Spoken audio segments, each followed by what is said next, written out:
Hello, my name is Notepad Anon and I write games for fun, so what are we doing today? Hello, Manly. Are we doing okay? Yes, I was just in we were playing a Dunk, playing the Dune board game, and it went a little bit longer than I thought it was going to. So I had dinner and then I said I was going to stream today, so I said it. So here we are streaming. This is a midnight in the Garden of Sneedon, though, so it's I can do whatever the fuck I want to. This is the great thing about being a quote variety streamer, end quote, is that you can do whatever you want, and no one can say you're wrong. It's truly amazing. Do I have anything fun and exciting to do this today? No. We're just gonna be kind of working on some stuff, because kind of working on some stuff is what we do best. Meant to be a case stream today, but I was feeling like hammered shit this week. I think coming back from New York didn't help. I think the thing this week that I think it was a massive combination of the old one with hidden power shit in the battles and backstabbing commanders. Yes. I think it was coming back from New York, it being really fucking cold here back home, and then having and then I think my medication has finally started to kick into full gear. So I'm like, oh, I feel great. I think the thing is, it's like, I'm not sick. That's one thing to note, is I'm not sick. It was just, have you ever felt like you're at about like 75% of where you should be? And it kind of fluctuates down to like 50, and then you kind of go up a little bit. Like, you don't feel good, but you aren't sick or anything. You just are like, bleh. That was me all week. Again, I think it's a variety of things kind of clumping together at once, and I'm gonna try to fix myself this week up a little bit, trying to make my life a little bit easier. Yeah, it got really cold all of a sudden. Now, mind you, I do all my work next to single pane windows. I have very, very thin windows, so it gets really cold in my apartment. I'm wearing a sweatshirt right now. Give you all a little bit of a heads up. I'm wearing a sweatshirt. Y'all getting a cold snap too? It's not a cold snap, like, it's fairly common here. It was uncharacteristically warm for yeah, it was uncharacteristically warm up here for a while, and then it dropped down to where it was supposed to be. That's kind of the thing that's happening here. It was like, okay, it was very warm, and then it just fucking fell out from the... Next you're gonna say it's wood plus glass, and nigga living in a barrack. It's plastic. It's one thing about this apartment, mind you, I pay $6.25 a month. That is very cheap for this area. I was actually talking with my landlord about it. He's a nice guy. And he could easily be charging 1.2 for this place. Easy. He could be charging 1.2. And I pay pretty low amount for what I get. However, it's one of those things where you don't realize things. Because all the piping is extremely old. This is all piping from like probably the 80s, maybe even the 70s. Things are kind of laid out kind of weird. Some plugs don't work properly, like the wiring's a little bit fucked around here. And like all the fixtures are really old. Like it is a very old building. And because it's a very old building. Oh, so do you have to flush your pipes in the morning to get rid of the residue? Not that bad, but when I first moved in here, things weren't working properly. And he had to bring out a guy, and we were talking about it. And he effectively told my landlord, when this kid moves out, you are going to have to replace the piping of this entire apartment complex. It's only two 2 apartments, but like you are going to have to replace the entirety of the piping because it's that old. It's old and it's not working very well, but it's I don't plan on being here for too much longer. I do mean to I've been debating on doing some things, some radical ideas, TMCR, and radical ideas sometimes pay off and sometimes they don't. Why I like gambling. But yeah, been doing that, been kind of vibing. Today's been kind of like a. The thing is, it has been just rainy, cold, and just kind of miserable. Like the sun has not come out around us for like 3 days. There has not been the sun. It has just been overcast and drizzly and rainy, and it's that cold, awful rain. And then you wake up in the morning, you don't want to really get out of bed, so you just kind of go back to sleep. It's a shit show. Like, see, the thing with, like, anytime I travel, this is, you know, no pet after midnight, things I can talk about. Anytime I travel, I wake up early. I wake up at, like, 6 a.m. I could go to bed at 3, I will wake up at 6 on the dot. In New York, I was consistently going to bed about 2 and waking up about, like, 8. 8, 9, because I would take all my medication, I would just be up. And here, though, back home, I go to bed at, like, 3 a.m., and I don't get out of bed till, like, noon. I have a problem getting out of bed at this point. And it's like, this feels like this is a problem. And that's one of the reasons why I'm actually taking a bunch of medication right now. You know, it's like, you shouldn't feel constantly tired. Like, that's not normal. You shouldn't feel tired all the time. I'm like, yeah, I shouldn't, should I? They got me on some stuff that's, I think, helping or making me sick. I don't know yet. It's great. All I know is that I piss a lot. But, yeah. Let's work on tabletop games, everyone, and not talk about piss. We are, in fact, not a BreadTube channel. So, generally speaking, this is La Erps. Oh, wait, this is the wrong La Erps document. So, this is the La Erps document. I made a second one. To just do this with the formatting. I try to keep it like, I want to be like GURPS formatting, like this. That was annoying the shit out of me, by the way. Anytime you deal with columns in Google Docs, it is a trial of fucking endurance. And there's a very simple reason why it is a trial of endurance. Is this like GURPS for Francophiles? It's more like GURPS for people who don't like GURPS very much, like me, because it's kind of in the name. The thing with Google Docs columns. Now, normally, if we think this is a page, we think this is a standard page. Now, normally when you think columns, you think something like this. You have 2 organized things. You fill in everything here, and then it shoots back up, and then you fill in everything here. That's what you would think. How Google Docs does it is like, it will do this, and then try to finish it on this side of the line. It will try to fit everything on the lines here. And it's like, that sounds weird and counterproductive, and like, yeah, I know it is. What you have to do, though, let's say I want to go down to, let's say I want to go down to like here, for example. And what it would normally be trying to do, just to kind of put it in context here a little. What it's attempting to do is do this. It's like, okay, you've put things over here, you want to make it like that. But if I want to do something, say, like this,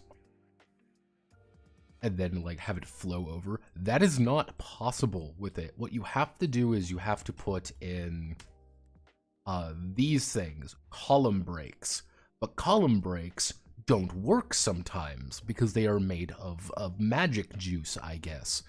And what's supposed to happen is you put in a column break here, for example, and everything goes up to the next column. It's very weird because it's trying to make all of this a paragraph, and it's very fucked, and I was losing my fucking mind, so I said, no, we're not doing this anymore. So I just made it this way. So, yeah, that's my story, Morning Glory.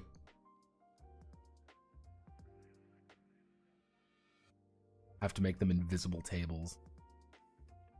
Yeah, you effectively, what I was doing is things like this. This is a fun hack for everyone. If you ever want to make tables really easily, you do this. You make a table, and then you set the border to 0 point. You have 2 columns. You sometimes might have to adjust certain things, but this is the easiest way to do this.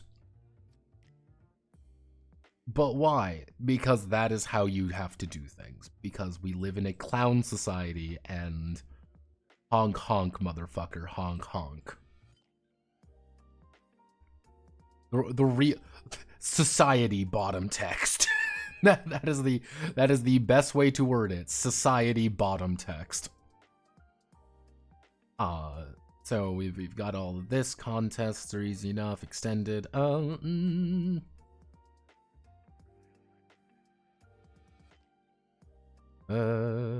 see.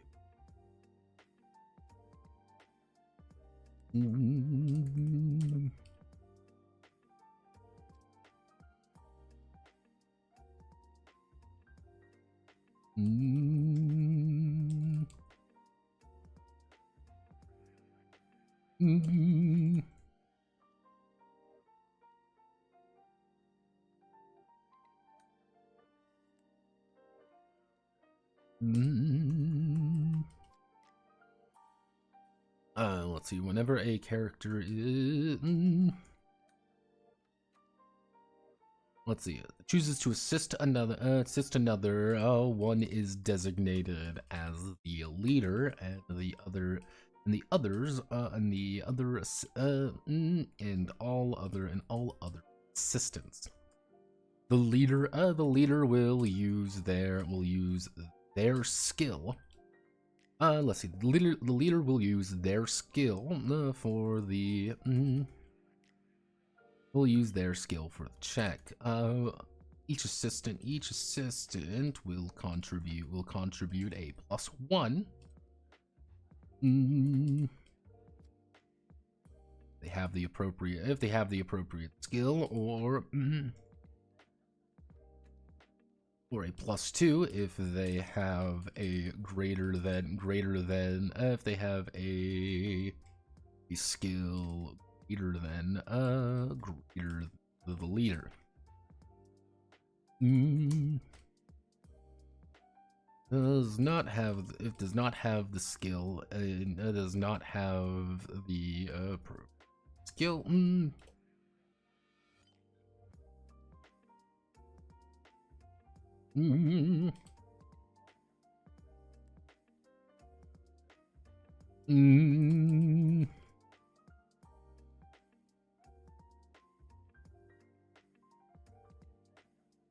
There you go.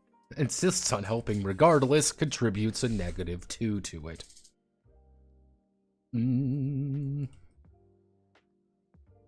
Let's see, the game master may choose to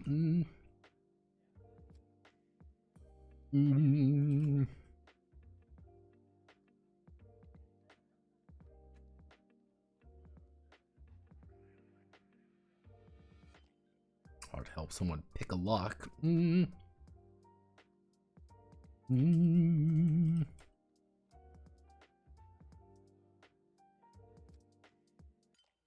Or limit the system. There we go. Easy enough to understand.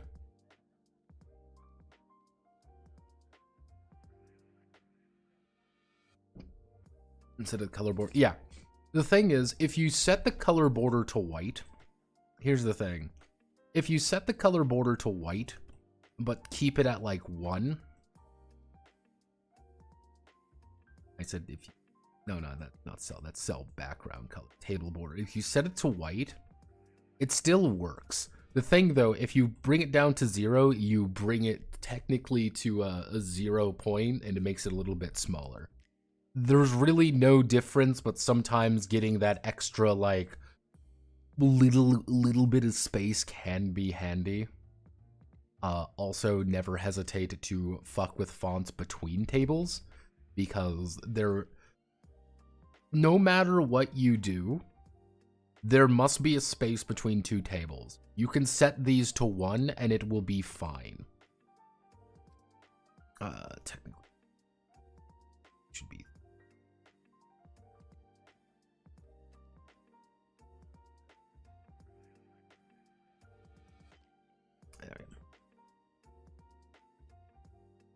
Also, memorize your column width. Your column width is going to save you. If it's unchecked, start to panic. Because column width being unchecked means things are going to break horribly and everyone will make fun of you. Why? I do not know. Okay, so, letters of aspect point, baseline.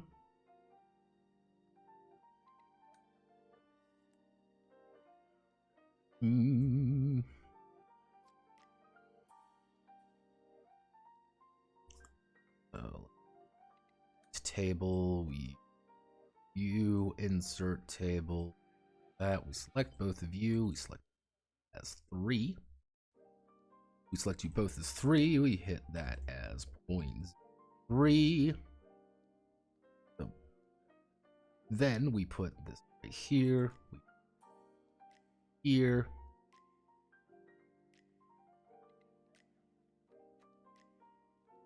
oop.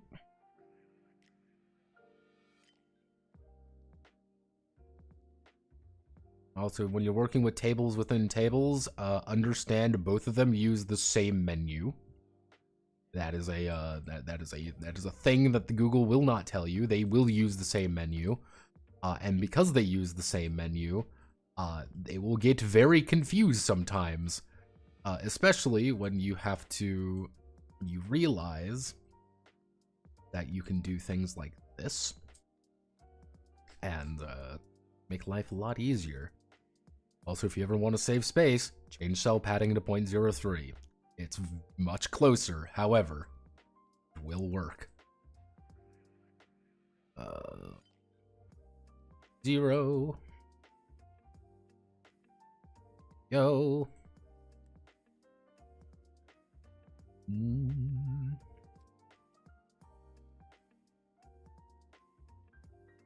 You. Let's see, actually, each character's got their mass rating. Let's see, can we get away with another table? We're going to select you, we're going to column, select this, we're going by 3, bring 3. Hey, Notepad, you're using this a lot. And the answer is yes, I know I am, because it works. Speaking about things that work, did you know the guy who made, do you know the guy who made RuneScape made another game? I just learned that today. He made another game. I was like, wow, RuneScape guy made another game. That's kind of cool. Provis did a video on it. I was like, oh, hey, I know RuneScape. I know that game I played when I was like 12. And it was the greatest thing fucking ever. Brighter Shores, that's it. I was like, oh, that's interesting. That's something I know about. Huh, I did not know that. Did any of you know about Brighter Shores at all? Or am I now in the know? Am I now a cool dude?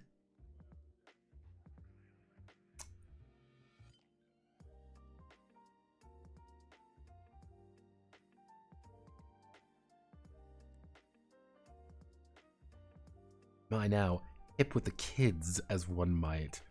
So, am I hip with the kids, as someone might say?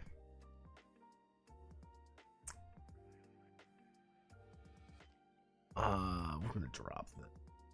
That's derived attributes. Can we fit all derived attributes in a similar table? Let's play a game. Can we fit you all in a very similar table?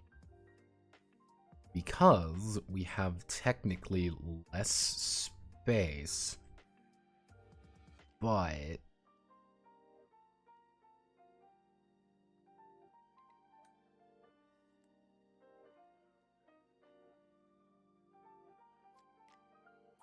uh-oh.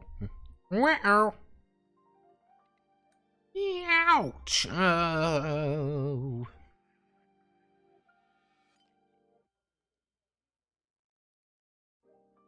No.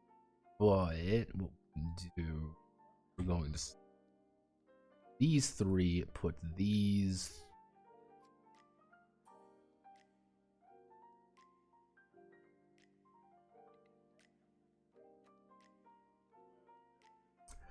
If we reduce you down to 1 each, we reduce you down to 5, we reduce you down to 5, we reduce you down to 5, maintain internal consistency.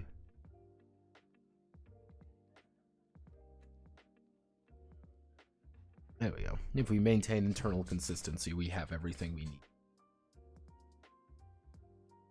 Oh, neat. More stream dumpster diving. I'll have to watch that later. Yeah, it's... God, what was it?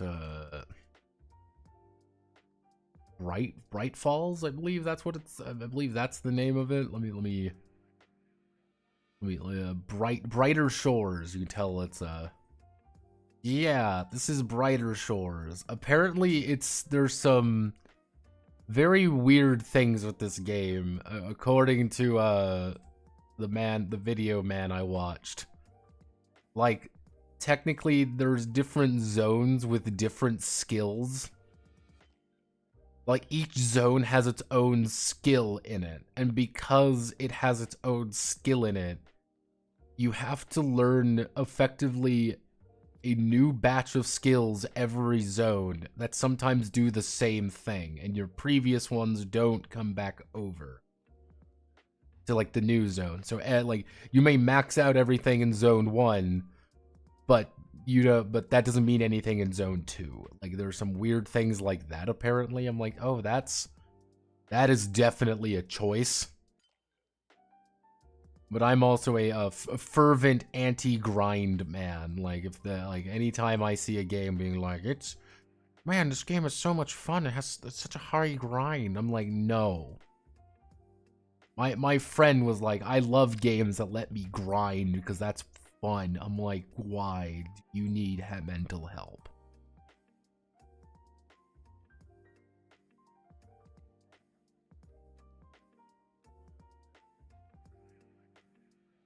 Like, do you need help? Like, when... But yeah, that was like the one line from my one buddy was this, like, yeah, I like games that let me grind a lot because I get more bang for my buck. I was like, the fuck are you talking about?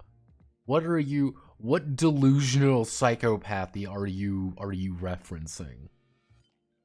Are you insane? Do you need help? What are you? Why are you the way you are? Let's see. Fault.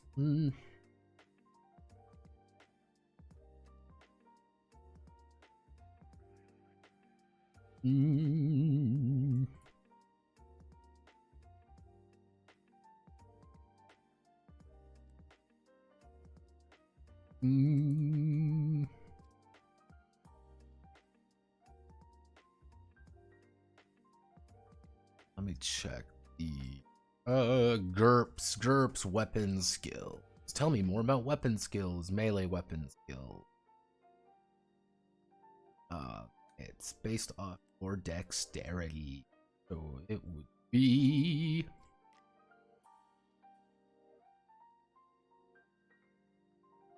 let me check. Defaults DX -4 if easy. Okay. So this would be default, which would be Agi. It would be agi -4.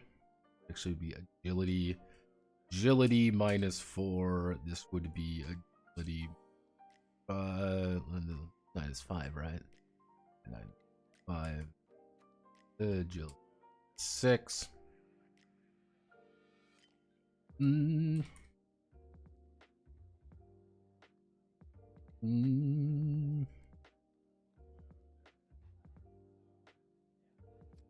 That actually, let's no, we need basic combat skill. Like if we grab some really basic combat skills, like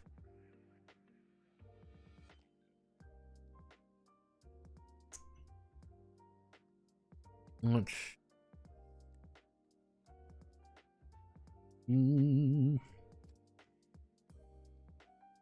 we think like swords, axes, hammers. Swords, axes, hammers. Actually, I know what we can do. Fire emblem weapons. Tell me more about Fire Emblem weapons. Dun dun dun dun dun dun. Let's see. Sword, lance, axe. Sword, axe, lance.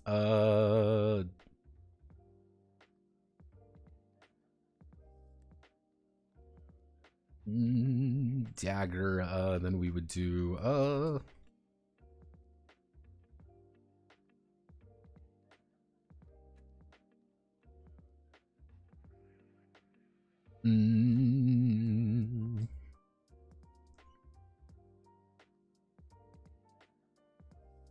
select all of you. Select you. 3.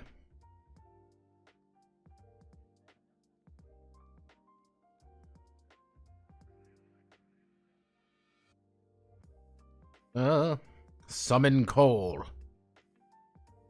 Simple, average, difficult would be average,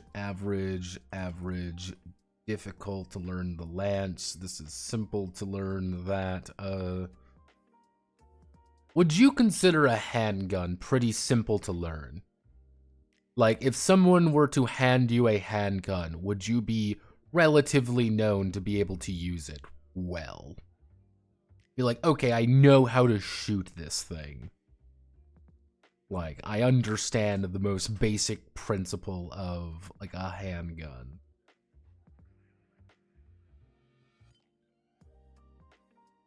It's pretty much where it opens up at. It's effectively like a skill that's average opens up at whatever your attribute is -1. So if for like a average skill for, you know, kind of say like swords, for example, swords would open up at agility -1, and you could improve it, you know, gradually speaking, to be better and better from there. It gets a lot more expensive overall than, say, you know, something that is a lot simpler to use, but you know, it's kind of the, I guess we can do simple and I guess average. This is kind of the very basic. So it would be agility -4. It would be agility -4.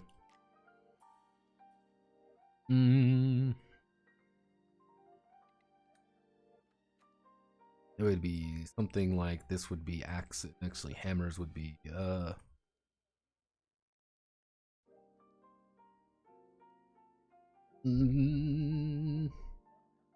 being able to actually use it. Lance, I guess, would be...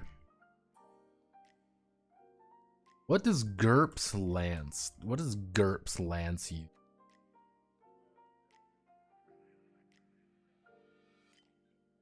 Uses... Okay.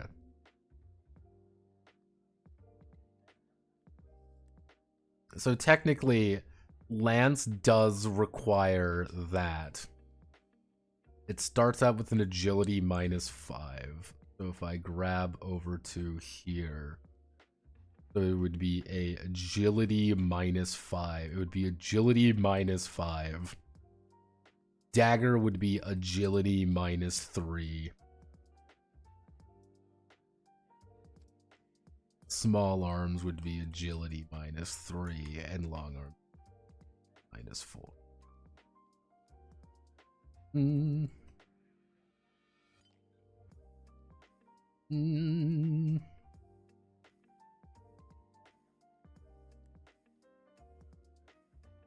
Mm.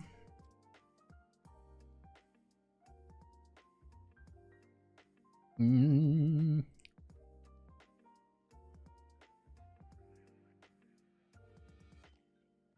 Mm. Mm.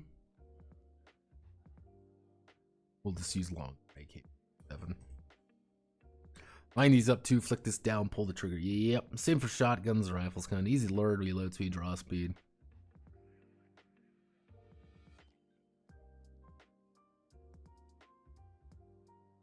There we go. This should be like, yeah, you hand someone that, like, they're not going to be great with it, like, right off the bat, but they should, like, someone with a handgun should be able to, like, understand, like, okay, I know how not to blow my head off.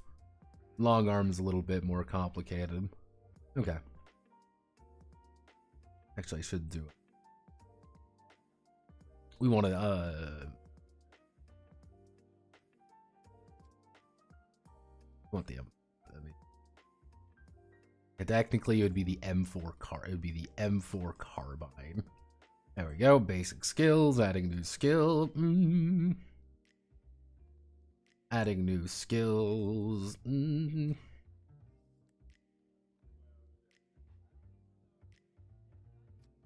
Mm.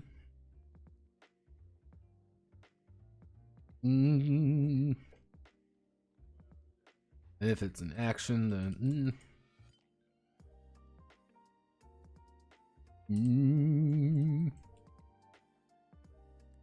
let's see. If it's an action that a character can perform, it's probably a skill. Well, want to add esoteric magic. It's probably going to be a skill. To add skateboarding. It's a skill. It's a skill.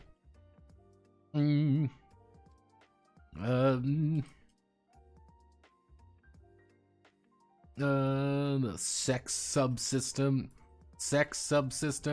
Guess what? It's going to be a goddamn skill.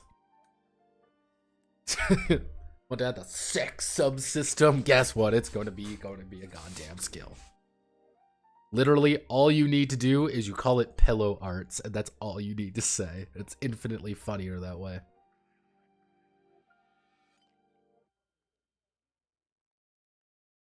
Competitive sex. Ranked sex. Ultra sex. Sexamanjaro. Let's be honest, people who play Halo aren't getting that. I was never a Halo kid. That's the thing. I was never a Halo kid. So it's like anytime people are like, "Oh man, Halo used to be so good," I'm like, I don't fucking know that. Never played Halo. People keep telling me that, like, "Oh man, Notepad, Halo's the greatest game ever." I'm like, I don't know. Rogue Trooper for the PS2 was pretty fucking good. Man, I love Rogue Trooper. It's a great fucking game. Actually, I'm curious. Rogue Trooper PS2. Do you have, like, yes, this game right here. Fucking love Rogue Trooper for the PS2, baby. This shit was mwah, beautiful, perfect. I get it on PC. Is it? It's on Steam. I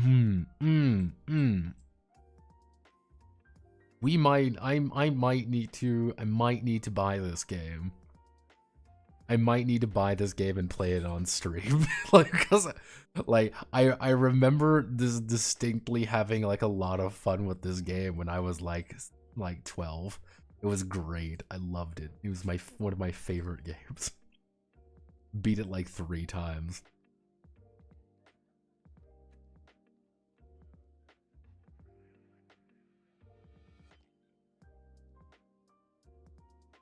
Hey, Lariche is actually where shooters speak. If you look closely, you'll see it's all been downhill from there.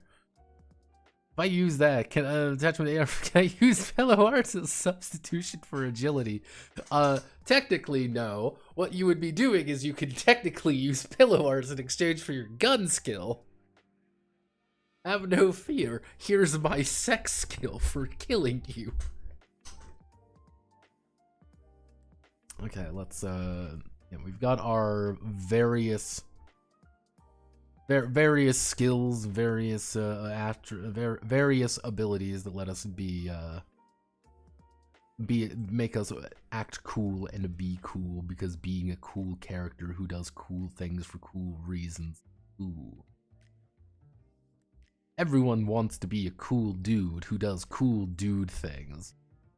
Not like those other jive turk. Everyone wants to be cool, not one of those lame lower. You can go. You can go away. Successful. Let's see. So, premise of this is like, okay, the day-to-day, there's the self-control checks. Self-control is like a really overly detailed like system in GURPS, by the way. And let's see, reactive situations. Put something like this here. I guess I could put reactive situation and do that. Demeanor needs its own page. This is demeanor, then we get influence skills and influence checks. Changing demeanor, channing demeanor, changing demeanor. There we go. We can add everything real nice next to each other. So demeanor's all one little area. Okay, go away, half-naked man. Let's see.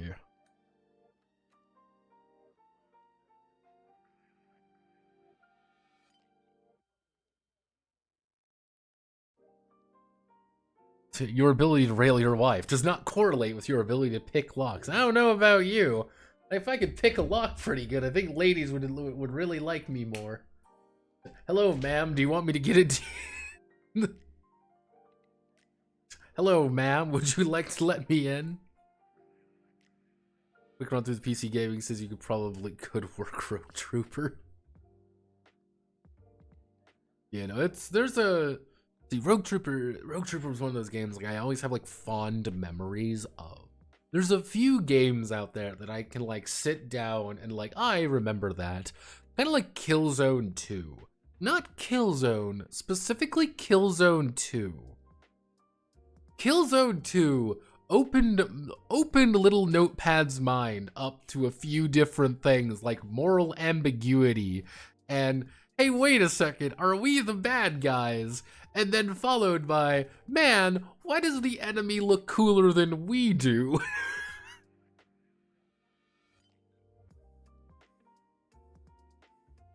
Even though there are some pretty good scenes in good old Killzone 2.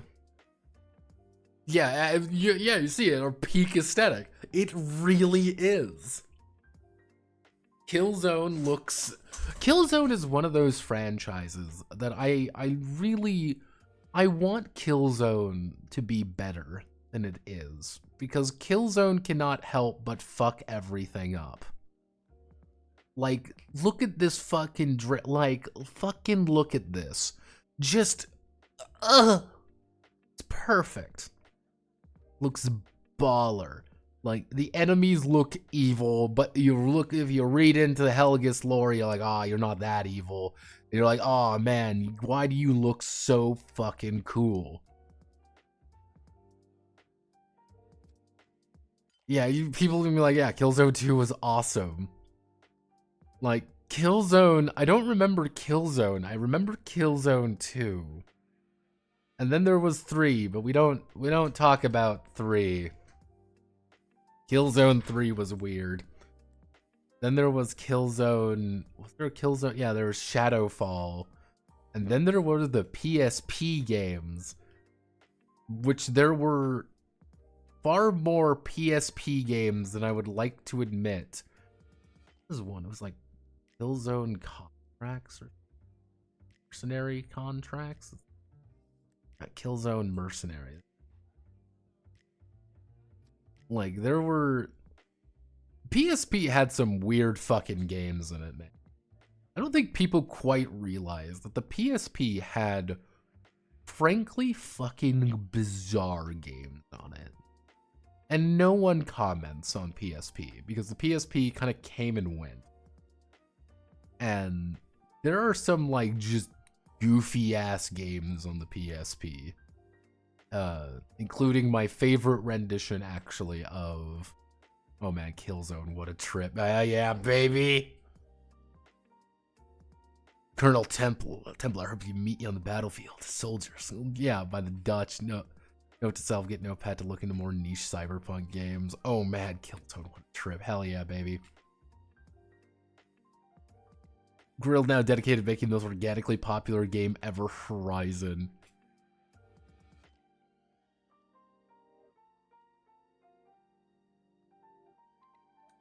God, see, Horizon Zero Dawn is also weird.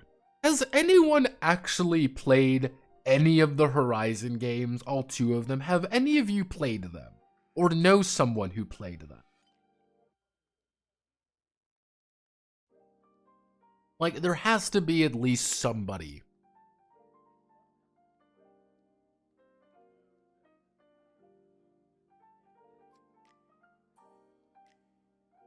Like, it's always weird with Horizon.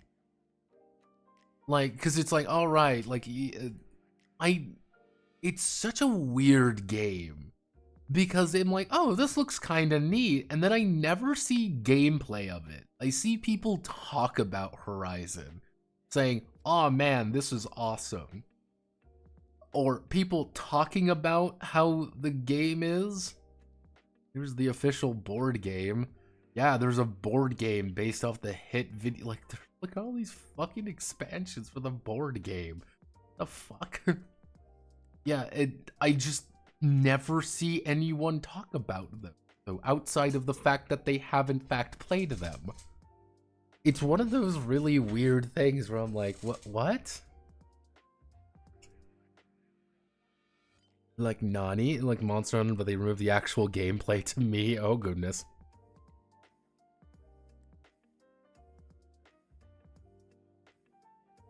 It's like Ubisoft without the sucking black holeness. First was good, can't speak on the second. Robot Dinosaur just seemed lame. Or Days Gone. That Days Gone is another game that I've seen like 5 bits of, and I'm like, okay, that PS4 had like a bunch of these games that I legitimately cannot remember. Like PS2, people can talk about PS2 games. There's some pretty good PS3 games. PS4, like, nobody talks about PS4 games. Like, it was like this weird generation that nobody was like, yeah, it happened alright.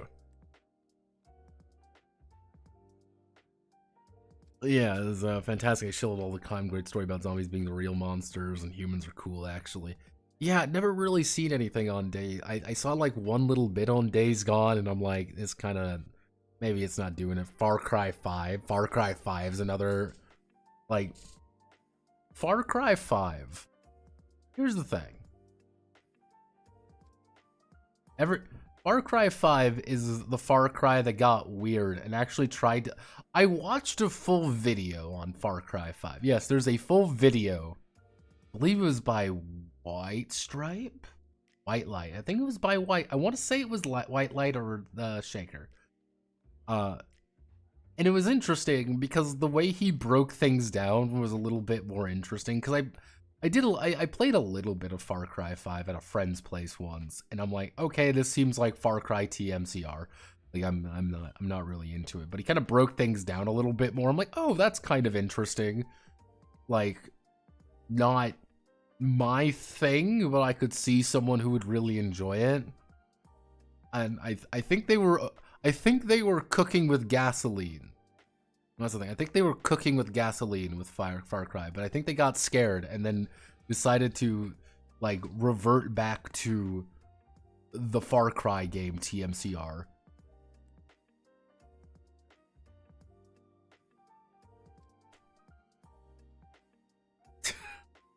I meet with a convention once. Every per autograph there was Darth Maul, and I was surprised when I signed my base goal because I like to play Days Gone. Yeah, like Far Cry 6 was a weird game. Everyone else forgets New Dawn too, because New Dawn barely feels like it's for those who don't know, there is technically a sequel to Far Cry 5, which is New Dawn.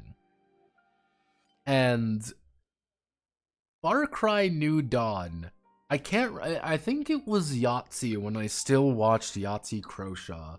He called it a magenta apocalypse game, where everything is magenta. And it really hit me. I'm like, yeah, no, I've noticed a lot of these games where it's like, oh, it's the apocalypse, but it's like punk looking. Like, it's hard to explain, but I'm like, yeah, they usually do have a lot of that. It's kind of the same thing with like Rage 2. Like there was a bunch of these apocalypse games that came out. They were very magenta. Oh yeah. Thank you for following. Oh goodness. Far Cry Primal. Far Cry Primal should not have been a Far Cry game, if that makes any remote amount of sense. Thank you very much, Kima.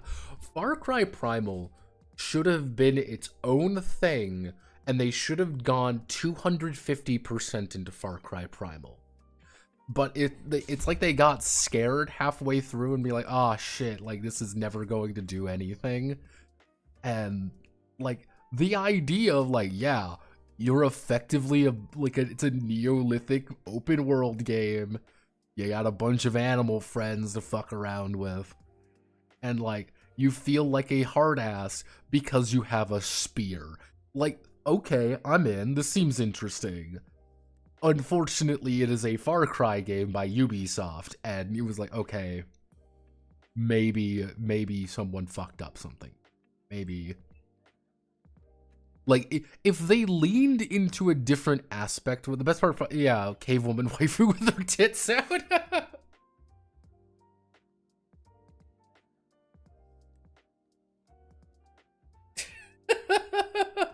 Yeah, like, if Far Cry Primal had its own thing going on, maybe put in, like, some kind of, like, heavier survival stuff, sounds kind of weird to say, but, like, that could work. Like taming animals and stuff like that could have been a little bit more. I'm not saying go full survival crafter, but like, yeah, you are a fucking caveman. Do caveman things. This is cool. Rock and roll.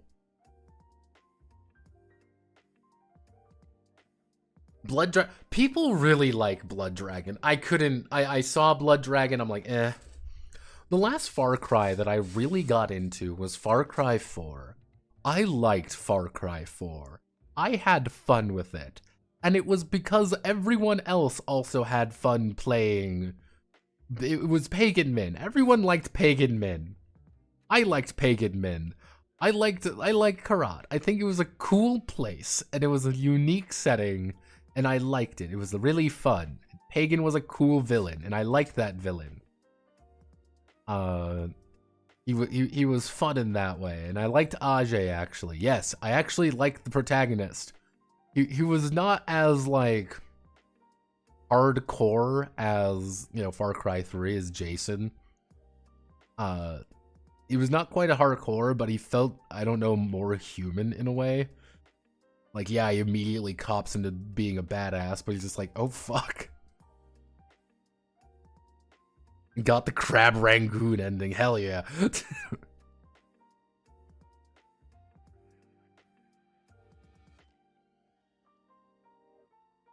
Far Cry, I love Far Cry 2. I think Far Cry 2 is one of those games that is unfortunately a Far Cry game, and Far Cry 2 was rough in some places. Fuck, man. That fucking ending. This game is like a decade and a half old. I can spoil the fucking ending. Far Cry 2. Literally, the ending to Far Cry 2 is like you're working with the bad guy, but he's not really that bad. You're like, okay, we gotta do this. You literally come across all your friends that you have been helping the entire game. And now, mind you, this is not, oh, well, these are like characters that you have to, these are people you have to go out of your way to help, and they help you. You have a genuine bond with these other characters at this point. And they're like, fuck you, we're gonna leave and take all the money. You're like, what the fuck? And then you get this huge gunfight with them. It's like, oh my god. I felt devastated at that. I was like, fuck, man. That was rough. I was like, god damn. It also probably, like, one of my favorite things when it came to NPC chatter. Because in Far Cry 2, depending on how far you are in the game, other characters will start freaking out and running away. Because you're like, oh my god, it's him, run! He's fucking scary! Oh fuck! And you feel stronger without being stronger necessarily? It's great. Exactly, you see it. I was with me and my three guys, and we're like, yeah, we're gonna do it. I'm like, you fucking bastards. You feel so hurt at the end. What's your stance on Nier Automata? I like Nier Automata. I think Nier Automata is really interesting and really good. I am terrible at playing the game, and I never will play it on stream for that reason. It is it's Yoko Taro. Yoko Taro, everything he makes hits you in a place you aren't expecting. Like, oh boy, I'm gonna play Nier. Oh no. And then you start crying, and then you feel like shit the entire game. You gotta keep going. You gotta save Yona. You feel like a bastard the entire time. You're like, okay. It can't get any worse than this. Then you play Drakengard. Drakengard.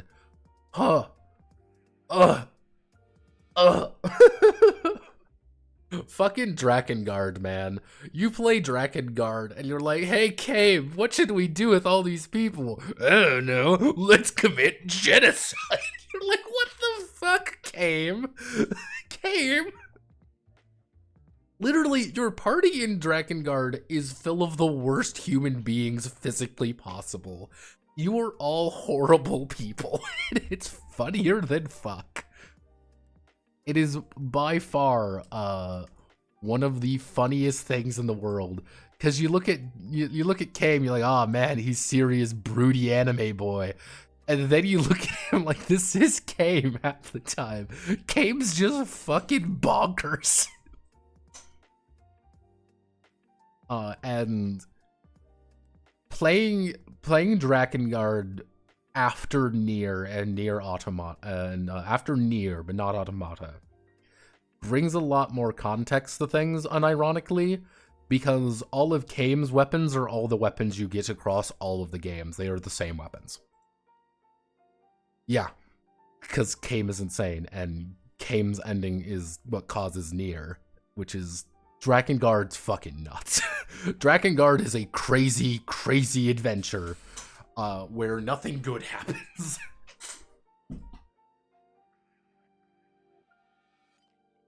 The entirety of Drakengard is one very large clown show in which everyone is in on the joke, and the joke is killing people. You're like, oh god.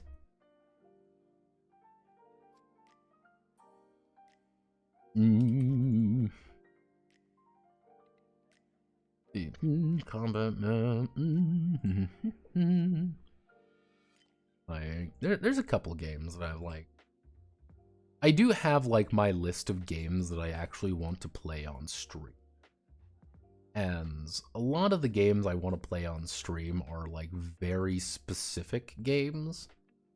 that are like, oh, this seems like, you know, I want to play this game because I am a tabletop role-playing game developer, and that is what tabletop role-playing game developers should play to understand the finer points of design and shit. And then there's other games I want to play, which is like, funny.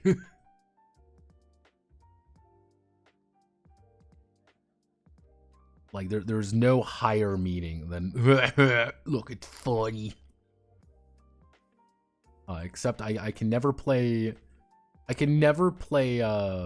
Cruelty Squad on stream, I don't think. Because, unironically, I've played so much Cruelty Squad that I don't think it would actually be very fun to watch, because I just know everything. It would just be me dead silent making runs through everything. I'm like, that doesn't seem very fun for anyone involved except me. It wouldn't even be fun for me because I've beat the game already.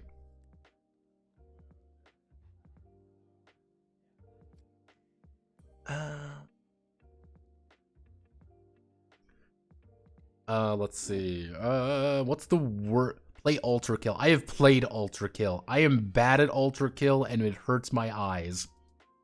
Like,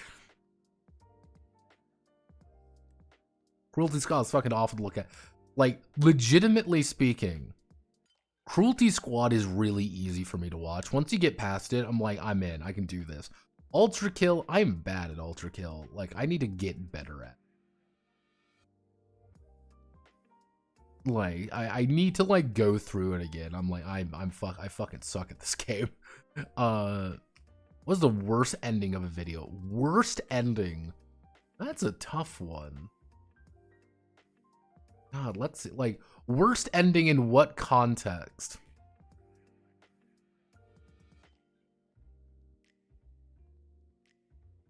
Like, hate it, like, I just hate the ending, like, this is a bad ending, or like, you just, like, this is a bad ending, or like, I just didn't like how the game ended. Like, it's appropriate, but I'm still mad. God, what would be the game that I, like, have a acute fucking hatred of the ending? Let's open up my Steam library and see what I can find. Like, let's see.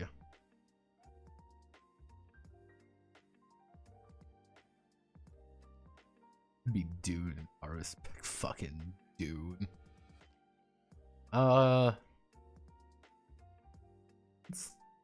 Where I know what it is. I'm trying to think of what.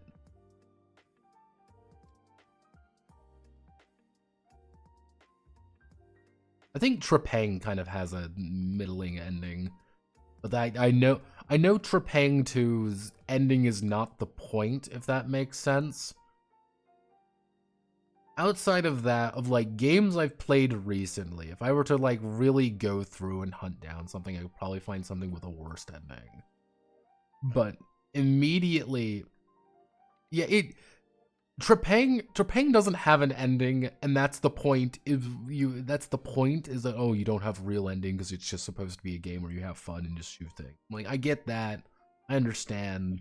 I'm mad, but I understand. Probably of like the most recent games I've played, most likely I have multiple issues, mind you.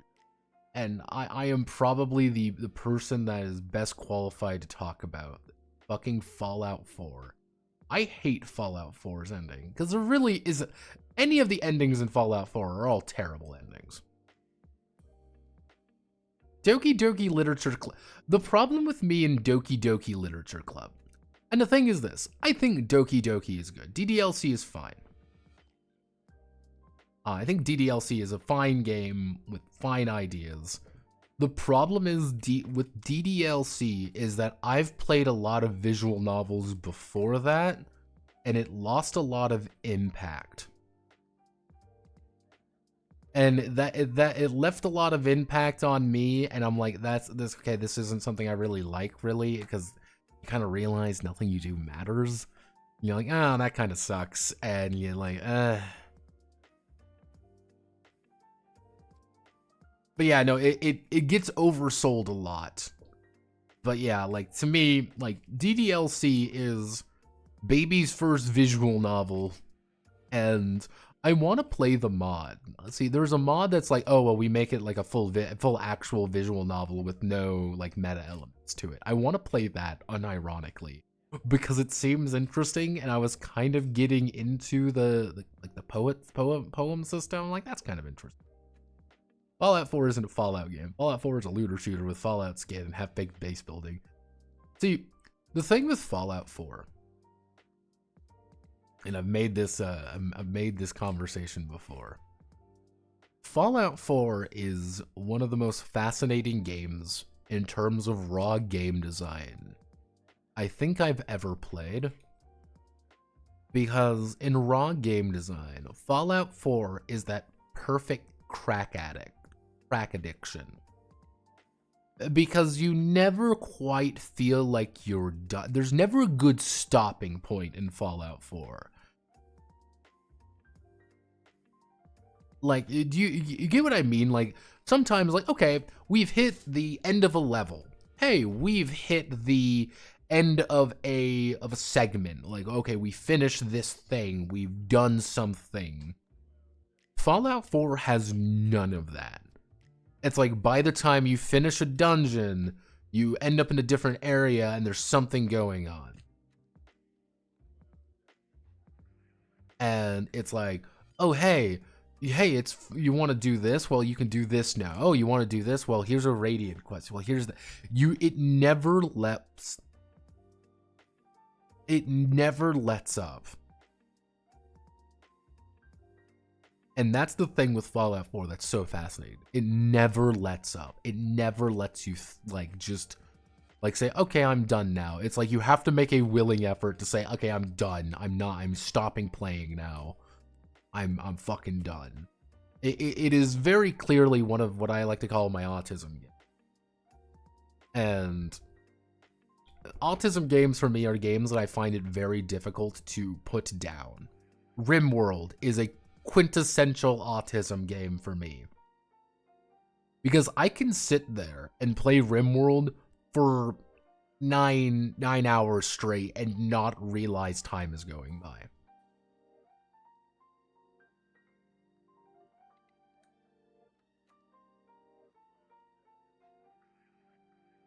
Or like StimWorld. Yeah, they're hyperfixations, and that's all. Like, and it just never lets you just. It's one of those games like there's this constant sense of something's happening. Any Paradox game, that's the same thing for me. I set timers for myself when I play Paradox games. There was a mod once for, I think it was Crusader Kings 2, that literally put in an in-game timer that saved the game at a certain point and just said, no, it's done. Okay, you're leaving now to quit the game for you after a certain amount of time. I am Steve. Also, Spartan, you asked about Dead Island. Dead Island is a game that missold its trailer to be something very different, but I think, but I actually think it's a pretty decent, it's a decent idea. My friend fucking loved Dead Island in high school. He adored Dead Island. Then there's Dead Island 2, which I don't hear a lot of people talk about Dead Island 2, but they made a lot of weird choices with that game as well. I was very surprised with Dying Light, though.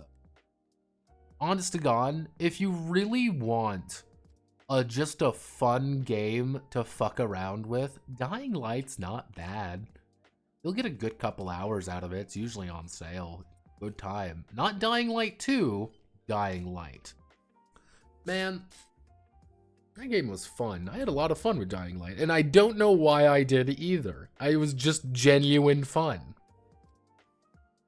Yeah, Melee's fun. Like any game with like a really good melee system, I have a lot more fun with than anything. It's one of the reasons why I don't like Left 4 Dead. That's the thing. I don't like Left 4 Dead as much as I like Vermintide. I fucking love Vermintide, especially Vermintide 2.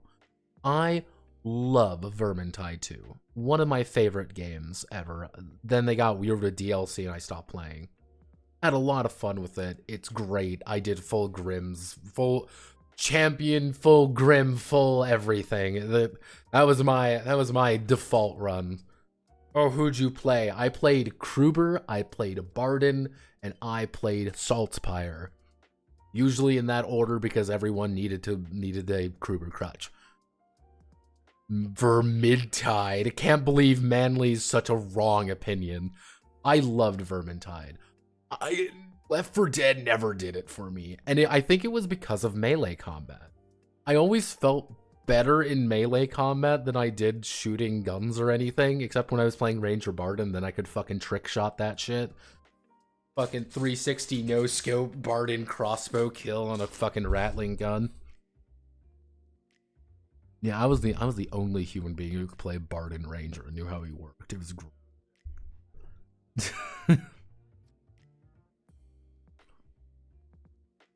This Barden Ranger is one of the weirdest fucking classes in that game, and it's the first one you get.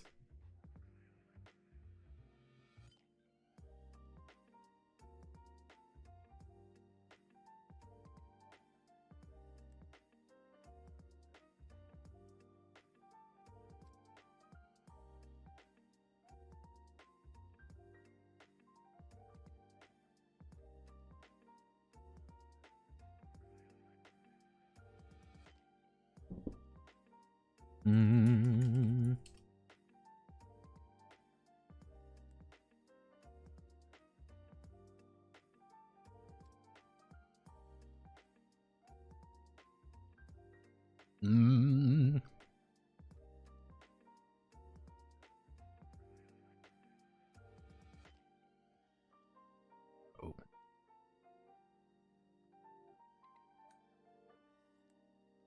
Game built around melee is more interesting than one designed for range combat, at least in yours. Yeah. I don't know why, like, melee, like, a good melee system goes really far for me. It's just a lot more entertaining for me to play. And, there was one, it was, God, what's the fucking name?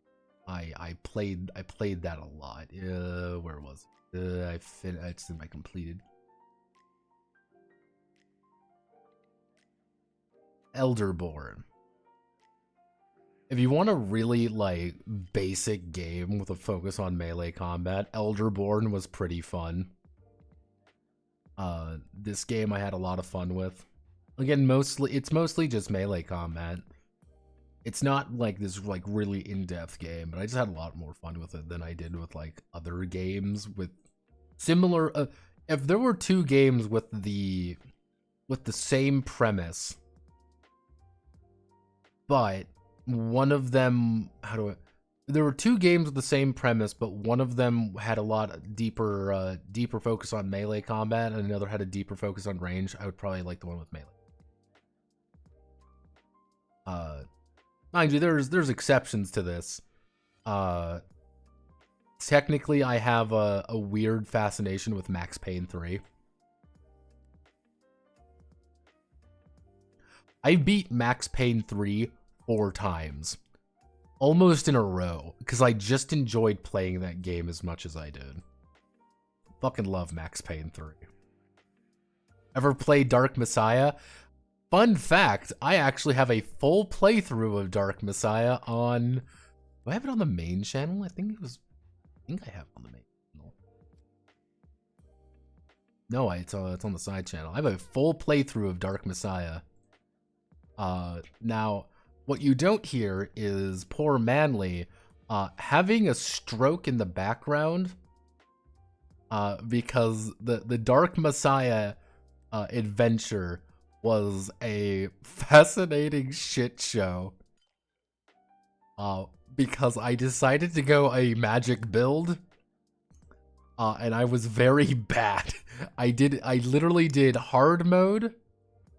To give you an idea, I did hard mode into a magic build that I had never done before. Oh yeah, it was pain.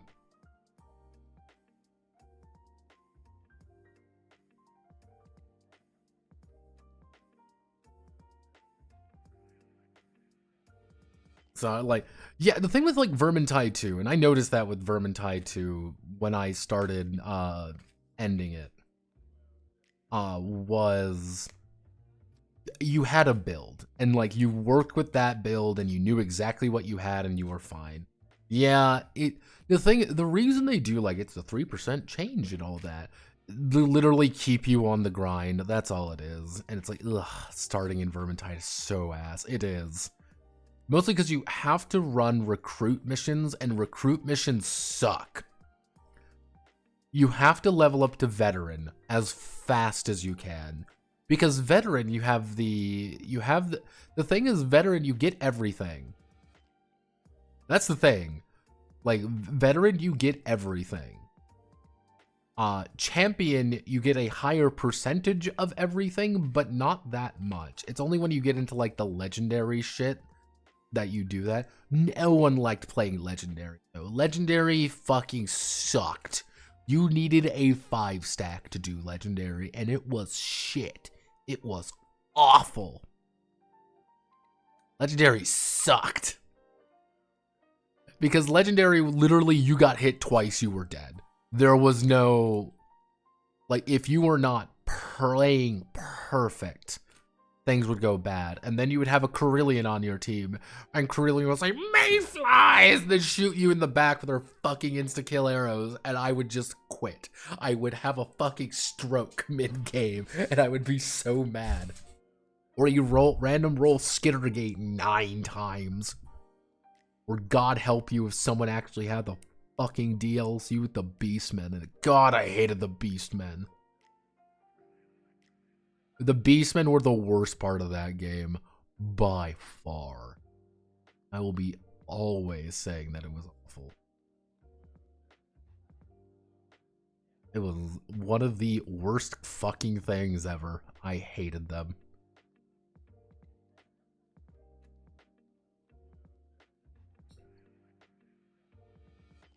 It was, I fucking loathed. Anytime I had to go up against someone with the fucking Winds of Magic DLC, I always felt physical agony. Because I knew it was not going to be fun. And I knew it was going to be the worst shit imaginable. I knew it.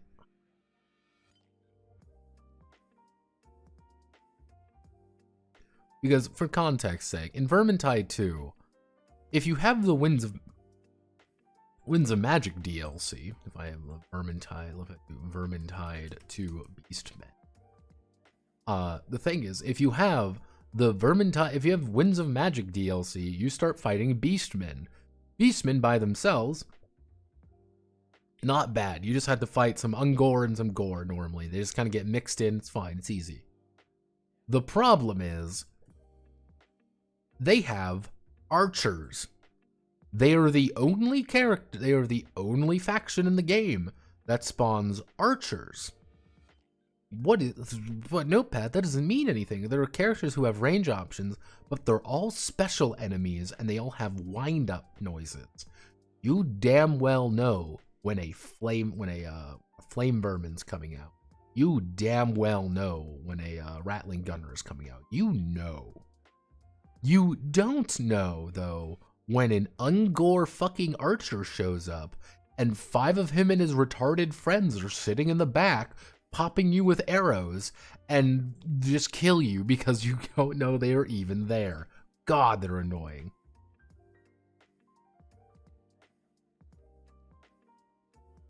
Yeah. Like, and the problem is like, here's the thing. We were talking video games now because I can do this. And I'm a variety streamer. So what you're supposed to do in Vermintide is you have your bumblefucks here. Like, let's say I'm playing Kruber as God intended, with a sword and shield because that was the only viable option for a while. It would be you and like Barden in the front row because everyone played the exact same Barden build. Because again, that was the only viable option. It would be you and Barden, the unholy masses of rats and zombie fuckers, retarded Carillion in her stupid glue huffing arrows,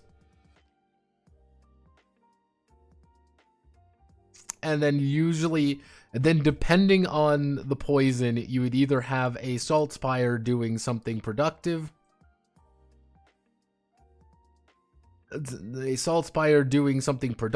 a gun, or you would have Sienna lighting herself on fire like a moron again.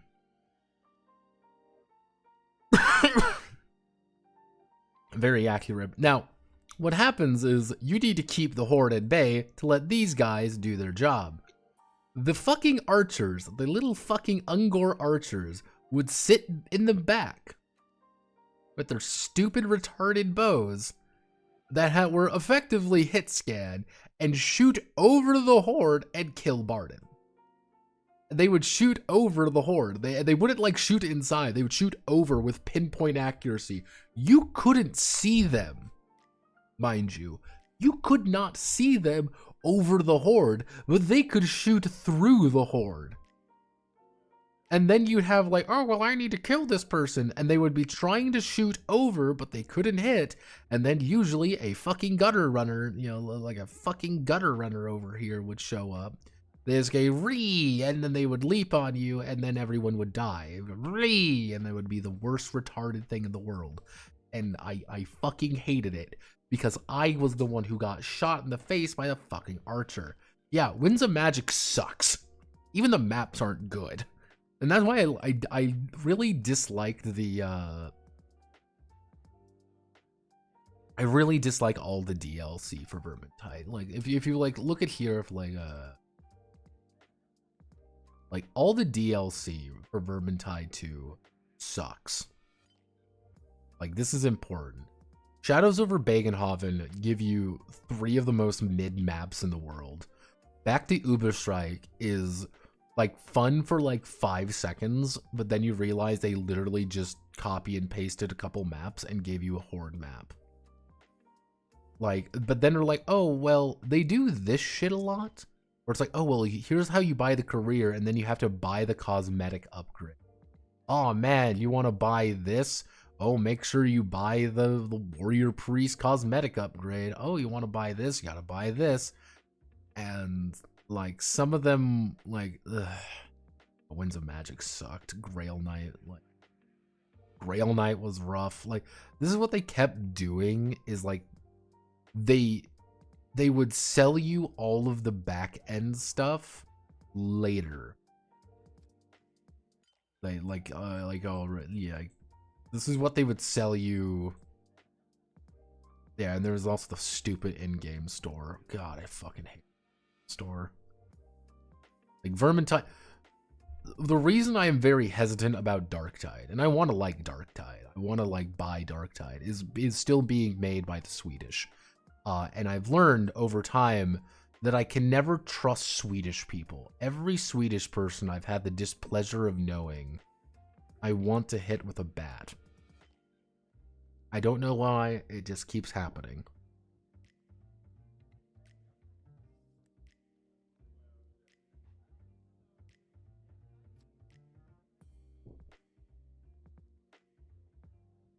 Keeps happening. God, I hate the Swedish. Let's see.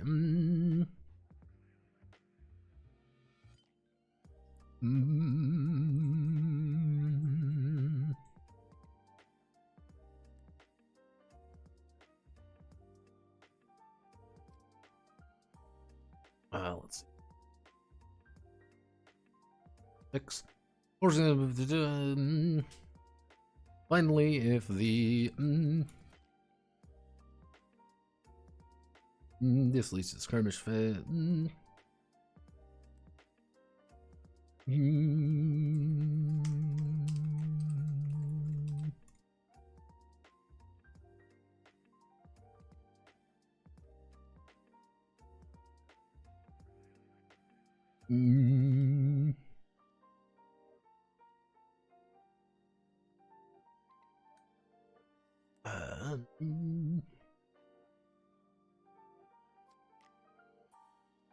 There we go. We're just gonna add in here because actually, I like this. I like unironically, I like the Final Fantasy party combat a lot more than like X systems. Let's see. because it's very easy and it's very easy to understand. Cinematic follow-ups. That. Injury recovery. Stop being like that.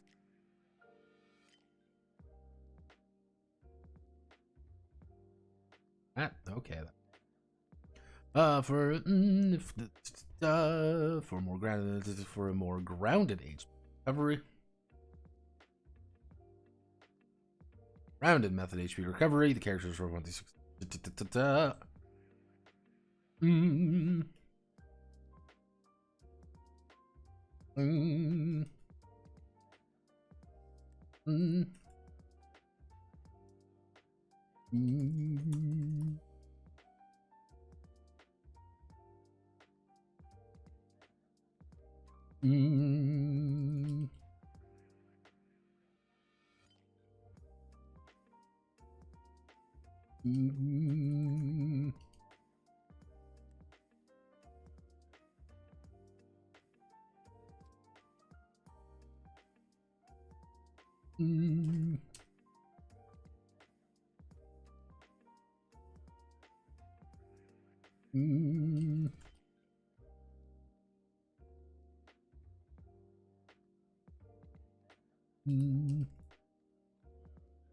There we go.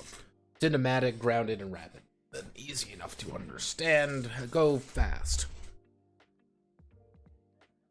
Starfield. Dark Tide is the same issue as Vermintide. It's like we're trying to figure out how to make a game like the last two we made. Thing where they're trying to same balance mistakes as the last two. Yeah, welcome to the Song and Dance. Fat Shark can never do anything right. Or like Fart Shark, am I right? Like Starfield is another game that I find very fascinating of like how much of a fuck up it is. Like, I don't think people quite understand how much of a colossal fuck up Starfield is. Like, that is the worst shit imaginable. It's great. It is one of the most fascinating shit shows I have ever seen. And I'm like, wow, this is the worst thing imaginable.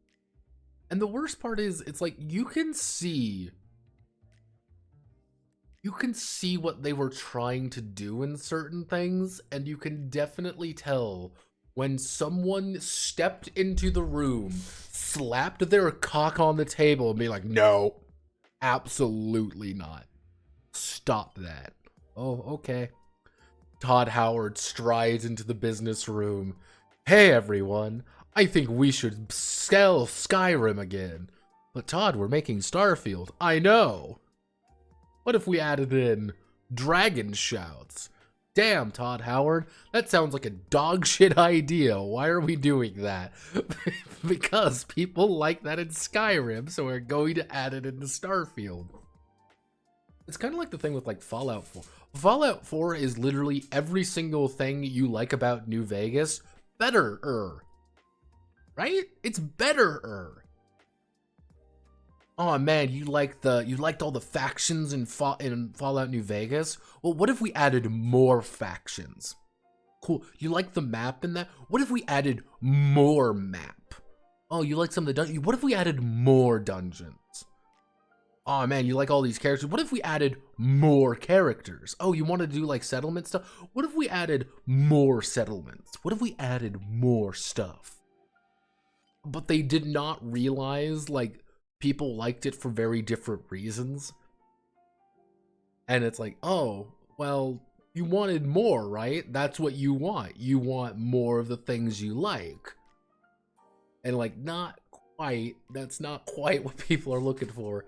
I know Todd Howard said something terrifying the other day, being like, well, for Elder Scrolls 6, we want to reference some mechanics from Baldur's Gate 3. I'm like, I clicked on this article because I'm like, Todd Howard, what are you talking about with Elder Scrolls 6 and Baldur's Gate 3? What are we going back to Morrowind? All right, let's see. Oh man, we need to add stronger romance elements because Baldur's Gate 3 is famous for its romances. And I'm like, oh no. Oh no! I can't wait for it. Can't you all wait for the sizzling romance of Elder Scrolls 6? I can't wait either. It's going to be the greatest thing ever. Oh god, I love abysmal dog shit.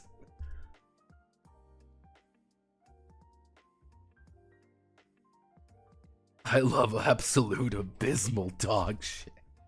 Yeah, that is a very finally I'll just read Lusty Argonian Man.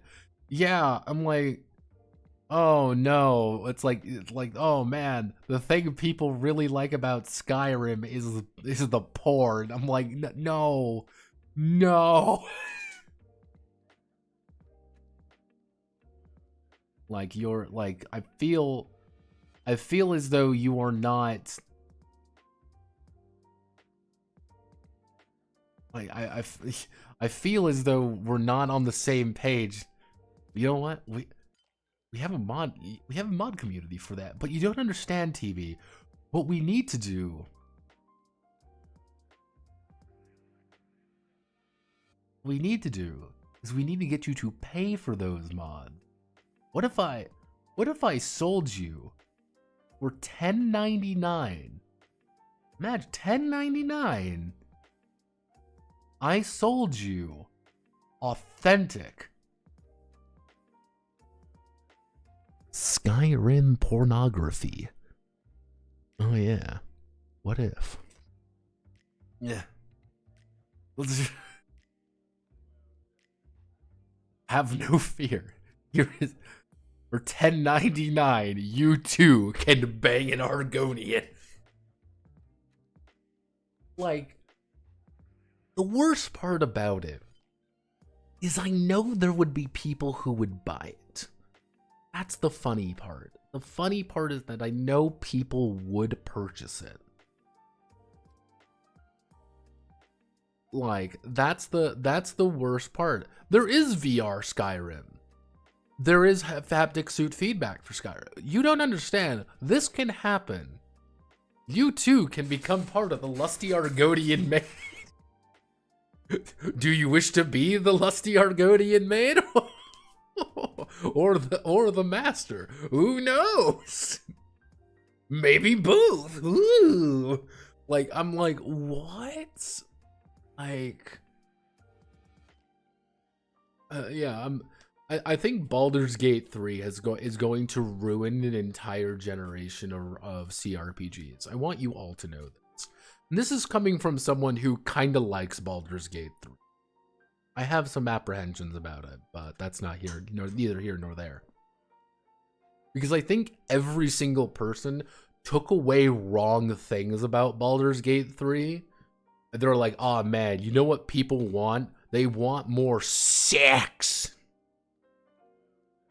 They want more sex between characters. I'm like, no, that's not the point. Ultra Kill's butt plug connection capabilities. Yeah, honestly, taking from a lot of Ultra Kill fans, that seems to be pretty appropriate. Bazinga!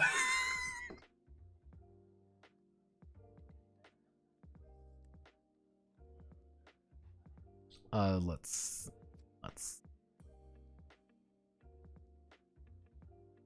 yeah, so we added some very basic weapons.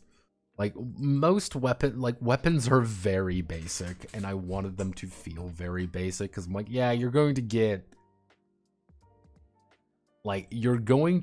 more of these as they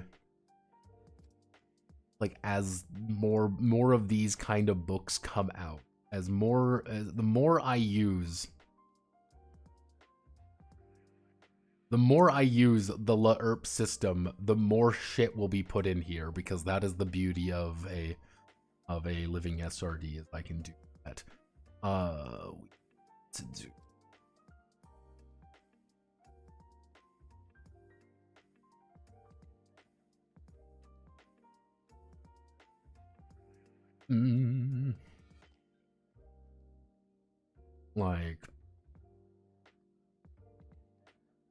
But yeah, no, I think if Todd Howard could sell you anything, I think Todd Howard would tell you.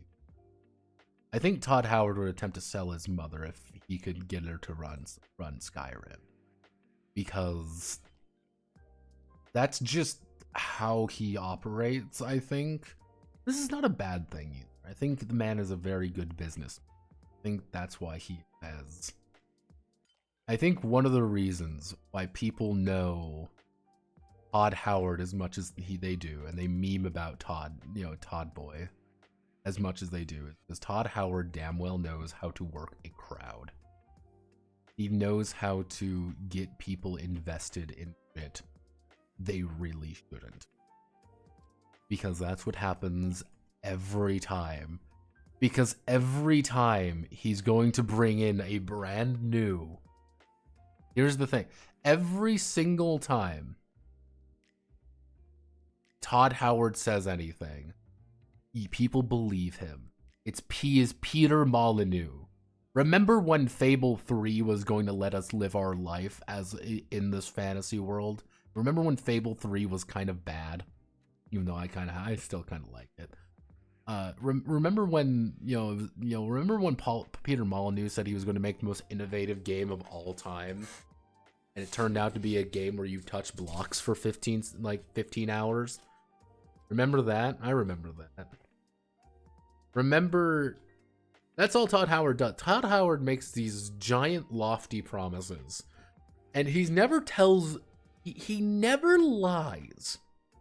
That's the beautiful thing. Todd never lies to you. Todd simply says things in a convenient way to not be the truth. Aw man, you can go anywhere in Skyrim, as long as it has a path, and we're going to put in weird invisible walls in places, because those walls are going to be mountains, and you cannot climb them unless you have horse geography.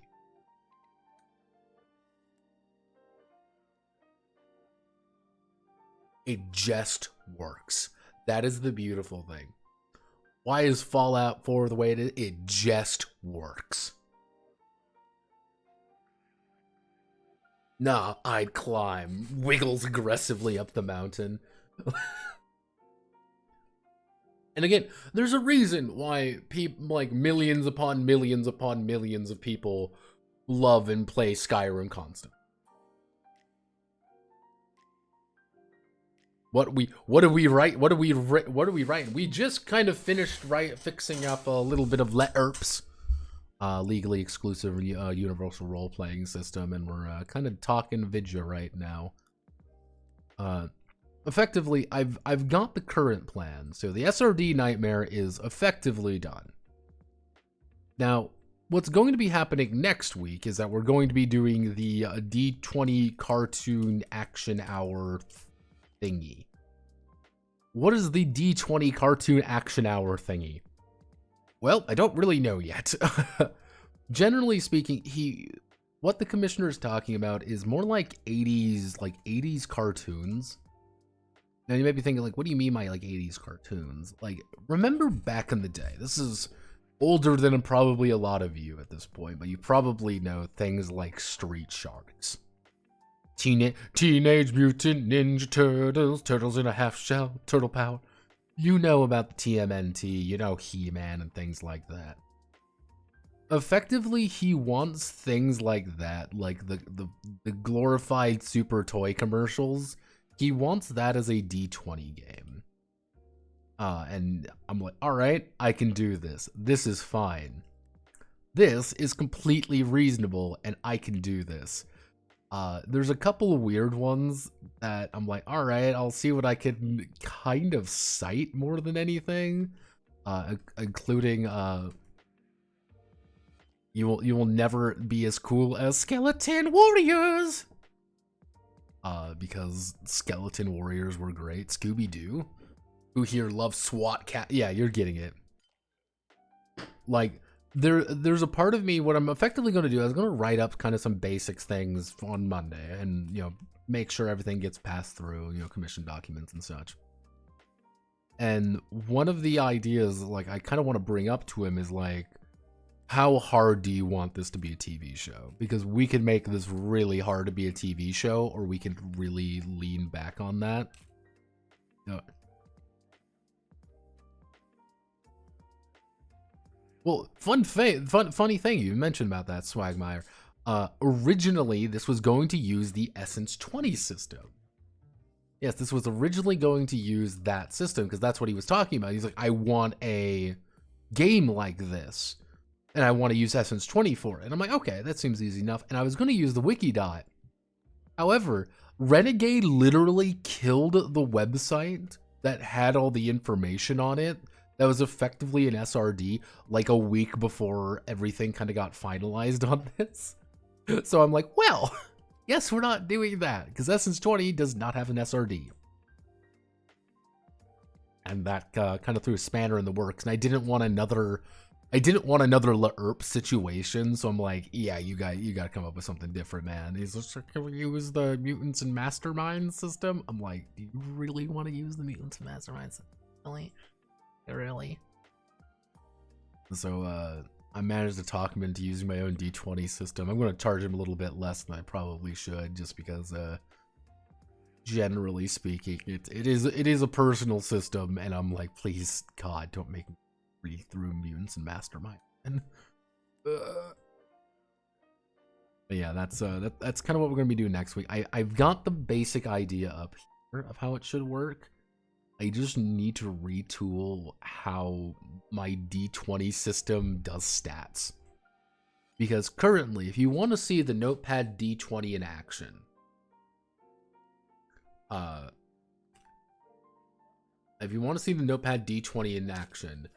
if you go to the website and look up Fear and Hunger, the Fear and Hunger Solus Insomnium is the closest thing to the Notepad D20 system in its entirety.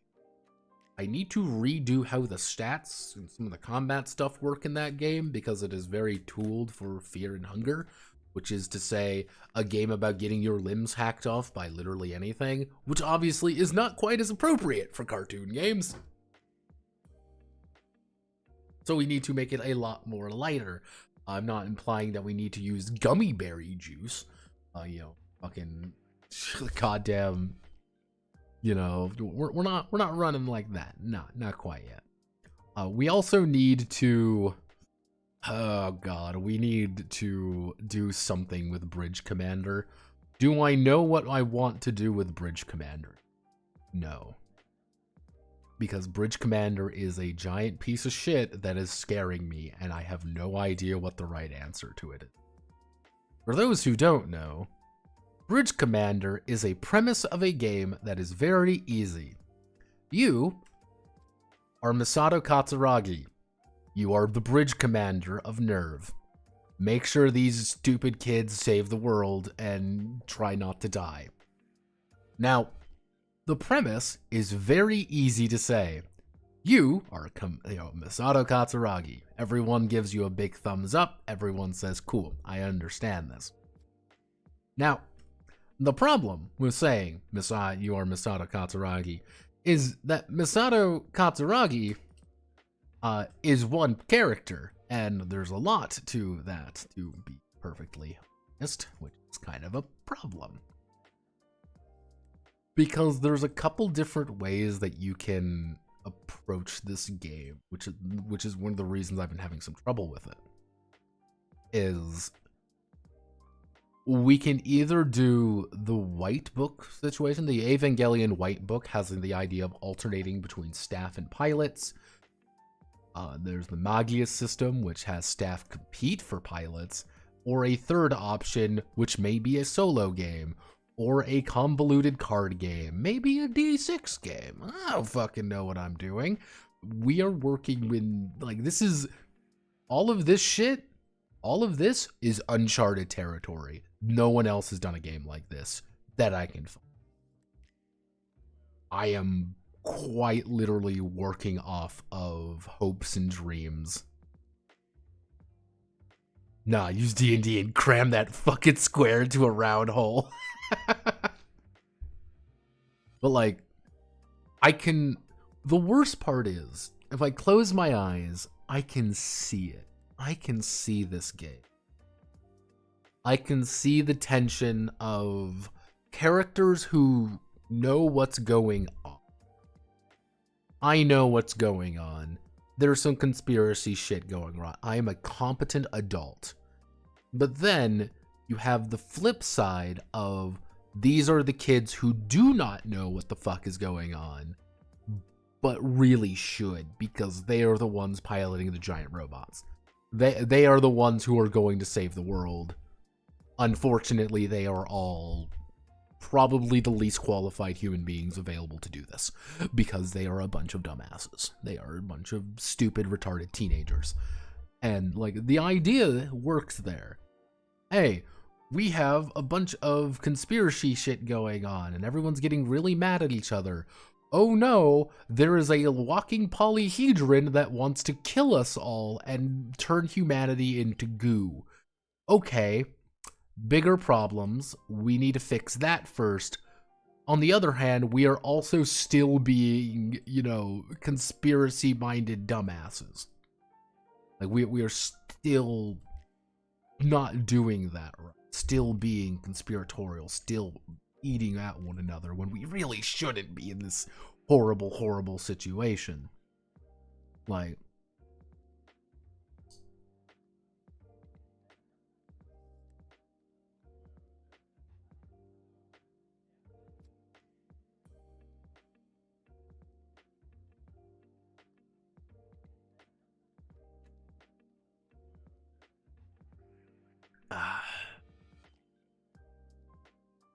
people are posting cringe in my son. Getting group follow the storyline so you plays as a game master. It's not even necessarily that's where things get weird and very convoluted, because it's the idea that you as the players are playing both as staff and the pilots, or maybe one or maybe not the other. We're improvising on that. And the idea is there's some conspiracy shit going on. All your characters have vested interests, but you're also having to manage the fact that there are very few people who can actually save the world and actually keep everyone alive. It's kind of directly antagonistic. Like, yeah, there are going to be times where you get into fights with your fellow players, and you should get mad at them because they're trying to, you know, initiate the end of the fucking world and let the Illuminati win or whatever. On the other hand, it's like, hey, all hands on deck. Literal giant aliens are coming to eat us. We should stop that. So it's kind of that weird, like, you have the direct antagonism of a larger threat. So I feel like this should be more of a board game rather than a TRPG. You see the beautiful issue when it came down to, like, the Magius and White Book systems. I did a video on both of these. The same video. Like, you see kind of the issue. Like, it's a very large game. A very esoteric one. And it feels like there should be an answer. Because if we are doing a board game, that's a very different beast than I think anyone. I've never seen anything like that. It's a very big idea. But it's like, okay, we've got this big hyper idea. How do we make it work? And that's where I keep like, okay, like, where are we making things work? And I need to sit down one day and just say, this is how we're going. This is the bingo bango bongo. I don't want to leave the Congo on it. No. And I think if we find that, because it's going to come to me in a dream, perhaps, that I'm going to be like, ah, yes, that's it, the golden child, haha, that's it. But I don't know it yet, and that's been driving me bonkers. In other news, I think I've got the theming down for this. I think I'm just going to say fuck it and do Princess.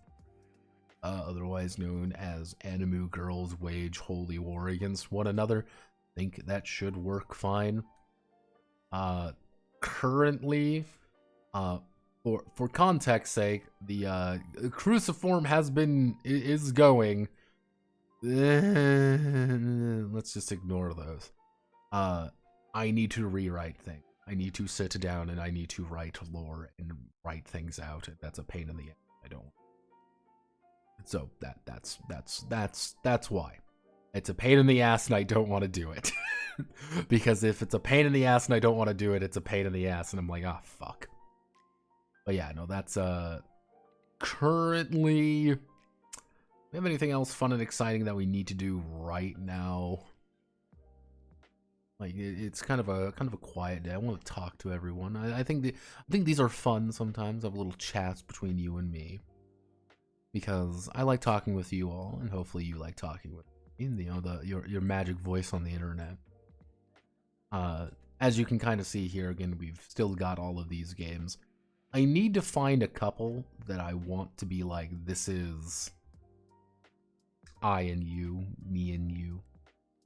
I love you, you love me. Let's give each other a big happy. I can't remember the fucking Barney song. I am in fact not. Is Barney still going? Barney. No, Barney is not going anymore. Barney is over. Thank God. God, it went on for fucking ever. Went till 2010. Huh. Good old, you went to had 14 seasons. Man, that's actually not a lot of episodes. It's one of those. It's one of those things where, oh no, there's Barney's World. Oh Jesus, more. Like, it's one of those things where you remember as a child there being like 7,000 episodes of Barney, but then you look at it, there's like 10. What the fuck is this? What in the hell? What the hell? Oh man, that's even fucking scarier. Like, what the fuck? Why does he look scarier? I don't like this. I don't like Barney now. Barney's scary. What the fuck, man? I don't like that Barney. What the fuck? I mean, I mean, it was scary. Like, this was pretty fucking spooky here, but I don't know. Those soulless eyes. Oh god, what the hell? Like that.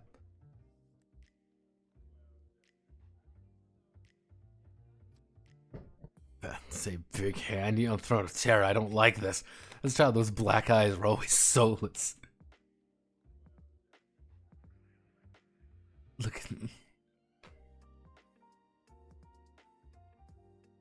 Rage toward Barney to gain the ability to move again.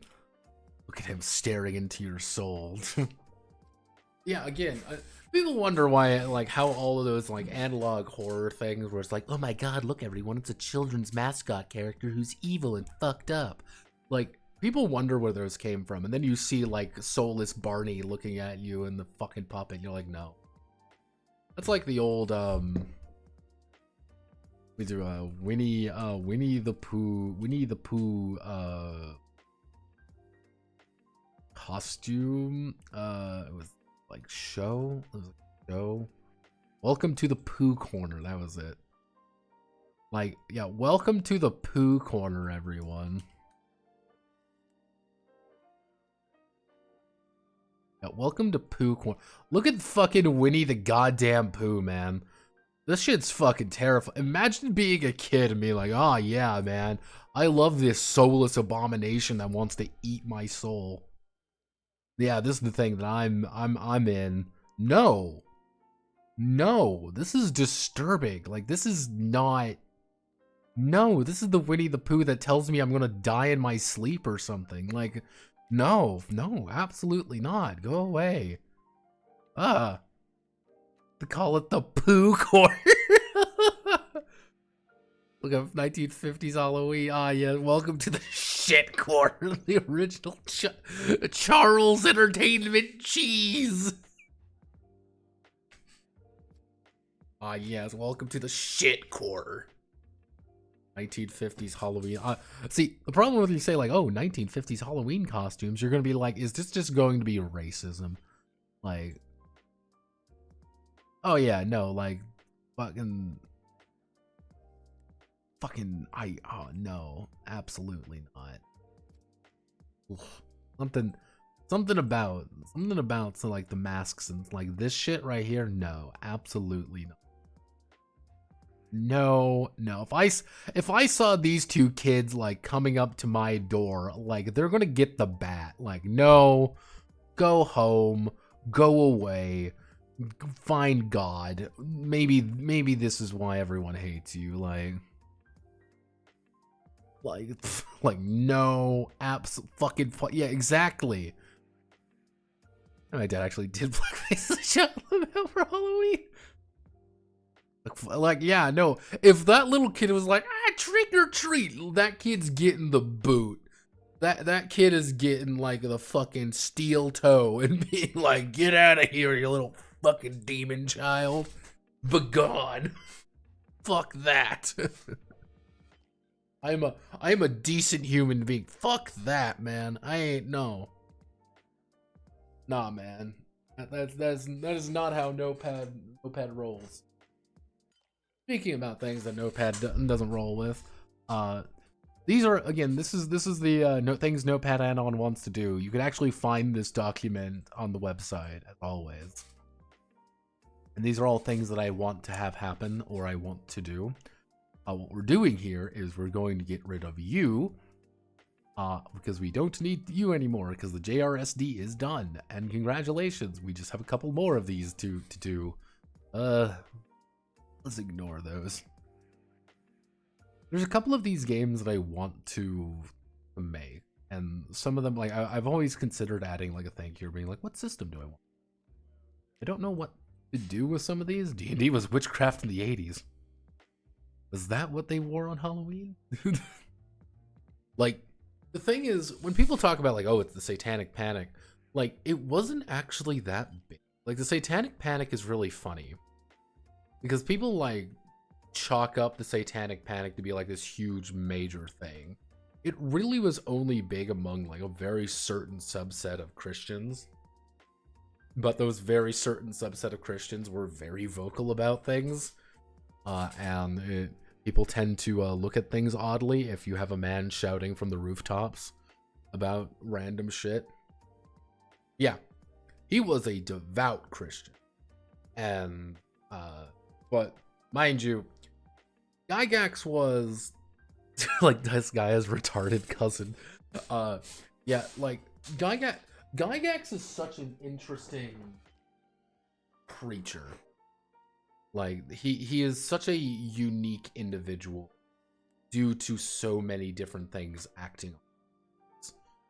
And the death of TSR near the end there, it's rough. You should watch my TSR video on it, because it's actually, I did a little bit of digging in on it. But yeah. Yeah, it's 9,999 levels to kill the dragon. Everything is leveled insanely quick. That was the joke with it. I am still trying to find the right end in this game. Because this is not a furry game. I want people to know this. This is not a furry game. This is... Notepad is genuinely interested in the fact that there are no games where you play an animal. There are like 2 games where you play an actual, real animal. And that's really weird to me. And it's one of those things where you don't think about. You're like, oh yeah, there's literally no games where I can yeah, there are video games that let me play an animal. There's some really interesting ones that let me, there's like the that one island one where you have to play dinosaurs and stuff. That's genuinely interesting. Nothing TRPG related. And that's such a weird concept. What system is most like Stalker and Stalker 2? Well, there's always the Stalker role-playing game. That is incorrect, though. Do not use the Stalker role-playing game to play Stalker. There's very specific. It's based more off the movie Roadside Picnic and Roadside Picnic itself. So if you do want some inspiration for it, doesn't hurt to look. If you want like really easy answer, would be something like Year Zero. Year Zero engine does a pretty good job of it. Apocalyptia could do it really well as well. If you want something a lot lighter and free, Apocalyptia is a pretty good game. Very deadly game. Very, very deadly game, but it would fit if you do it, but you would need to put a little bit of elbow grease in there to make it work. God, trying to think at the top of my head what would also work. Shit, I know there's at least one other one that worked pretty well for it. I can't remember it. Well, there's always Phoenix Command. Don't use Phoenix. Whatever you do, don't not use fucking Phoenix Command. But yeah, there's a couple games that could fit for Stalker. Yeah, there are very few games that would need to. There's very few games I've ever heard about that let you play as an animal, and the ones that do are usually like Redwall games. And there's nothing. I'm not bashing Redwall at all. It's just a very specific thing that I've always been curious about. One of the problems about playing a game where you are a literal animal is that there's a lot of criteria.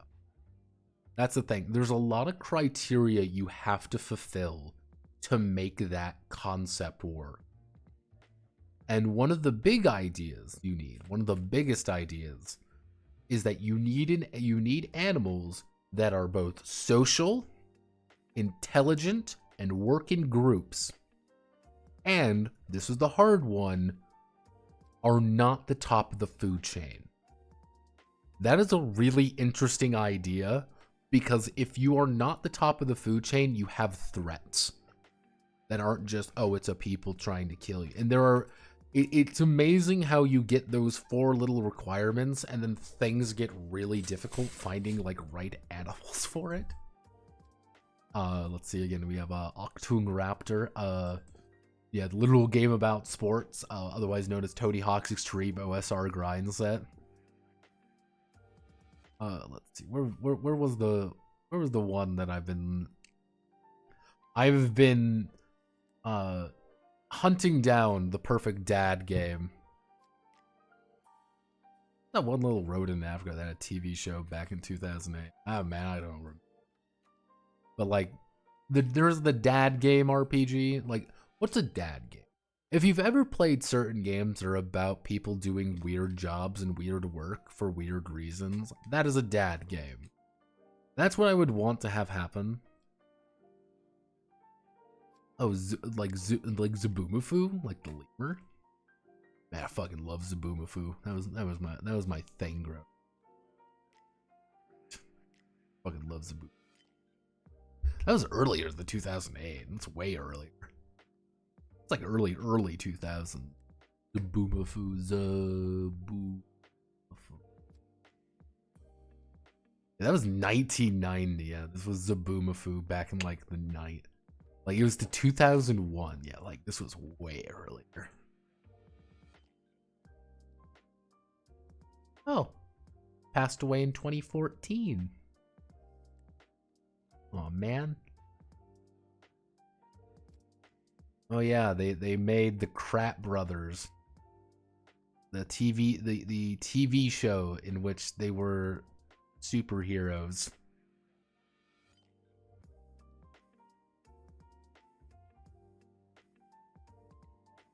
Thought you meant Dream Daddy. not quite Dream Daddy. Very different game. That's Gachimuchi Cyberpunk, thank you very much. And the Gachiverse, or Faster Than Lube. Yeah, we've got the Gachi cycle will never will never end. Like, effectively there was fuck, it's what was that game? Hyperspace. Nope, what is that? Hard Space. Because, like, you get things like Hard Space Shipbreaker. The entire premise of this game really is you are on the job. You are doing a mundane job in a fantastic situation. Yeah, you're a shipbreaker, but it's in space. Hey, Deep Rock Galactic legitimately is a game about a bunch of miners going on a planet to do something. That's all that it is at the end. And, like, ever since I've heard like the term dad game, I'm like, oh yeah, no, this makes a lot of sense. Like just very mundane games that like hi Dream Daddy, like very mundane jobs, but usually in a very large content. You get what I mean? Like a very large idea behind it. Like, oh man, you are literally a bunch of miners, but you're in a terrible thing, like yeah, you know, things like DRG, like Lethal Company even. Simple premise, fantastic situation. How do you make that more fantastical and, you know, how do you make that interesting? I don't know. I'm trying to think of like a good career and a good job. Who knows? Of course, the Gotchi cycle. We all love the Gotchi cycle. Still want to do the false Rogue Trader. I love Rogue Trader. Rogue Trader is my favorite, one of my favorite TRPGs because it's just ridiculous. Let's see, we've got technically we do have a fixed version for Project Noye. I have been trying to think of a good idea for Project Noye for literal years, but I watched a video last night that activated my almonds. And you may be wondering, Notepad, what do you mean by that? Is that a sex act? I'm like, no, it's not. But it's not a sex act. However, come on, Magic Internet. Like, come on, where is it? I think it's a sign too. It was, where are you? Son of a snaker right here. There we go. Right here, Coliseum. I watched this video because I remember seeing this game. Like this is weird.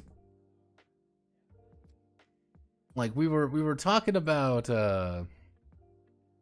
we were talking about video games earlier. This is Coliseum.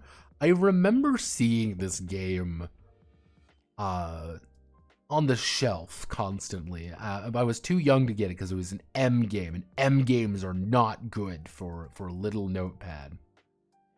Little Notepad was not allowed to play M games. Those are for adults. And I watched the video on him talking about this game, and it was like, wow, like this is a gladiator game. And then I thought about it, I'm like, that's a good idea. So we could retool Cruelty Squad Space Expansion. You are the workers of the Wallflash, Great Evil Liches cause your location closure to fix these so you can pay your bills. See, that's all, but that's the beautiful thing, TV. All you need to do is say you are the workers of a Waffle House, and that's all you need to, and you don't, this wacky shit goes on, you work at a Waffle House. Fuck. Like, I don't know what to call it, but it would be effectively a quote unquote, I'm gonna do it, quote, comfy gladiator TRPG. Like, you know, that seems like a weird thing to say. It's like, what's a comfy gladiator? There's a bunch of games describing themselves as like comfy game, like comfy comfy TTRPGs. Like there were oh, it's cozy fantasy, it's cozy, it's cute. I'm like, what the fuck do you mean? What the fuck? Fucking.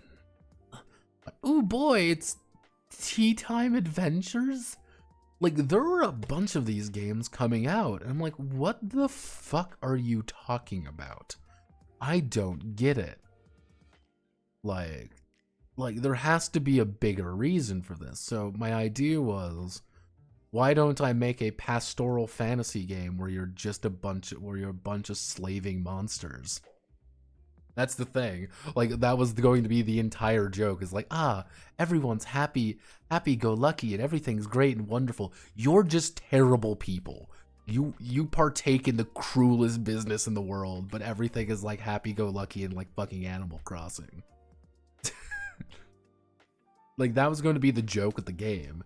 And I'm like, wait a second, we could just do Gladiator stuff. That's fun. Gladiator, not wholesome, downvoted. Like, that would be the joke almost. It's like, aha, look at everything's wholesome and nice and pretty and wonderful. But then it's, but then it's just like, yeah, no, you are actually just terrible, horrible people. Like, you're never, none of you are making it out. Like, your karma is never recovering.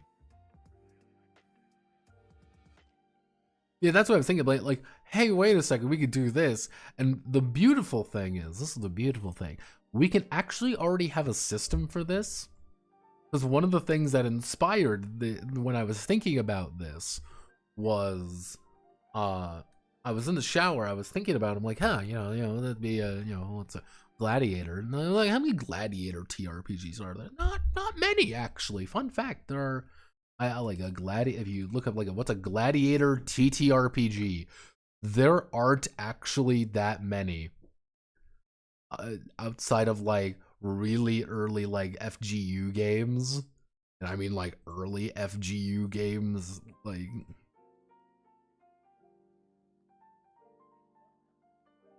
Hardcore Workaholic, Extreme Work Conditions, Comfy Animal Crossing, like, yeah, like you see a lot of these games and like, oh, like this seems like a good idea. Like, this seems like an interesting premise. Can we make something work here? And I'm like, I think we can. I think, oh yeah. Because I do, technically I do have a game that is legitimately about just people stabbing the shit out of each other. And it would work pretty well, I think. It was Sword Bastards. Sword Bastards is has a very specific tone to it. Very specific idea to how things are going to pan out for it. But I'm like, we could still use this pretty reliably for like just gladiator battles, and it would still work pretty reliably. I'm like, yeah, okay, I can make this work. Mostly because you can be a this is a game where you can die in one hit because someone fucking stabbed you in the face and you just bleed. You just die. Like, yeah, sorry asshole, you're just kind of dead. Whoops.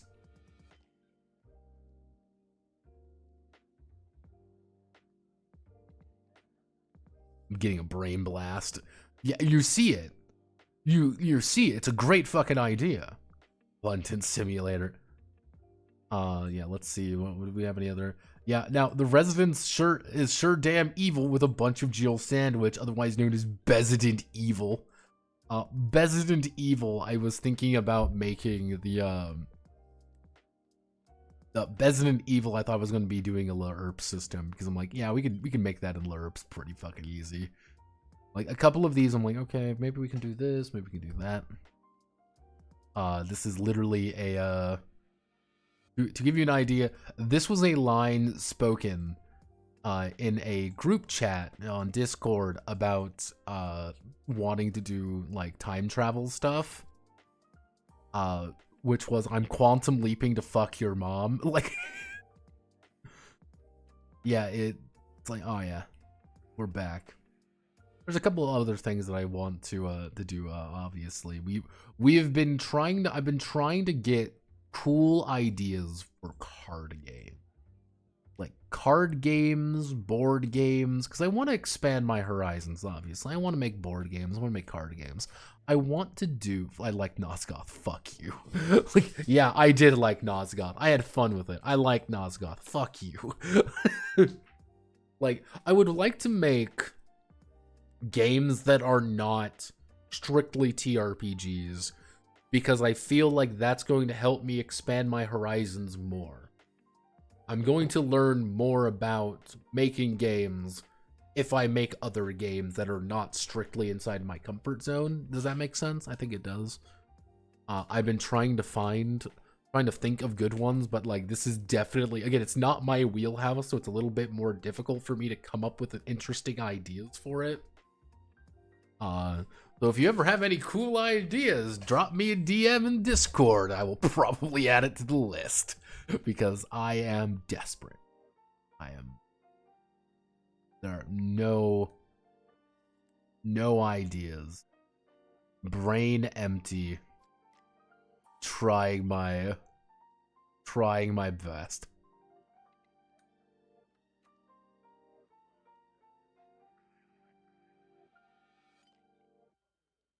It was oh,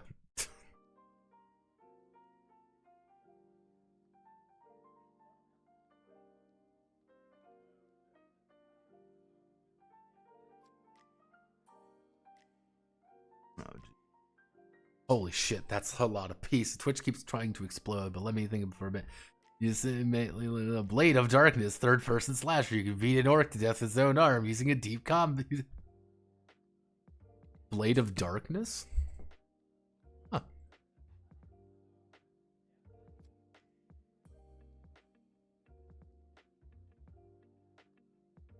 Oh, this game! I know this game! Yeah, I fucking love. Oh, I fucking remember this game. I saw this game like forever ago. Looks super fucking cool. Hell yeah!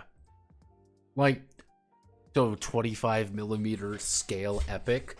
Oh no, Spartan. I don't like. Here's the thing. What I was talking about was like War for North Africa. Like that it would be like pretty much one of those super huge hex and chits. That's what I was thinking of. Like here's a super massive fucking war game with a bunch of little tiny fiddly pieces. Like, are you ready for fun, TMC hard? Like I sure am. Oh boy. One of the like a super autism project. Oh yeah, no, that it would be like I need a super autism project. And night shift, god, the thing is, night shift was a, who was it? It was fucking goddamn, give me an idea here. It was Neckbeardia? I want to say it was Neckbeardia. Neckbeardia, I think it was him. Am I like... Bye, Manly. Mwah. Like, Neckbeardia, I believe, yeah, pretty much made Night Shift TM, and like, oh, this is my game now. Yeah, he wrote a book of tables. And he was like, yeah, this is mine now. So I'm like, I'm a little bit hesitant to touch that because he seems like the type being like, you stole my IP, free. Oh God. This is a list of random tables. Oh, hi, Cleric Man. Not even a game, it's just a list of random tables. Well, that's pretty much what Night Shift was, unfortunately. But yeah, no, there's it's not really that type, at least as far as I know. At least as far as I can tell. Like, I've heard mixed things on it. So I'm like, eh. There's a couple things on, like, 4chan stuff that I would like to, like, talk and look on. But the thing is, I usually get, you know, accused every now and again. Being like, oh, he steals things from TG and makes it his own. I don't, by the way. I very rarely do. And anytime I do mention things on here, it's usually like, yep, that's it. But yeah, there's quite a few different games on here at this point. Let's see. We've got let's see. Let's see. What we need to do is I need to go back to Disney Villains Victorious. It has been a couple years since that video, and they have gone through. Now, mind you, they have gone through many revisions since that video, and occasionally they do send me things being like, can you please go over this game? I'm like, yeah, no, I can do that. And then I just never do, because I am a terrible human being, and because I'm a terrible human being, I forget to do things.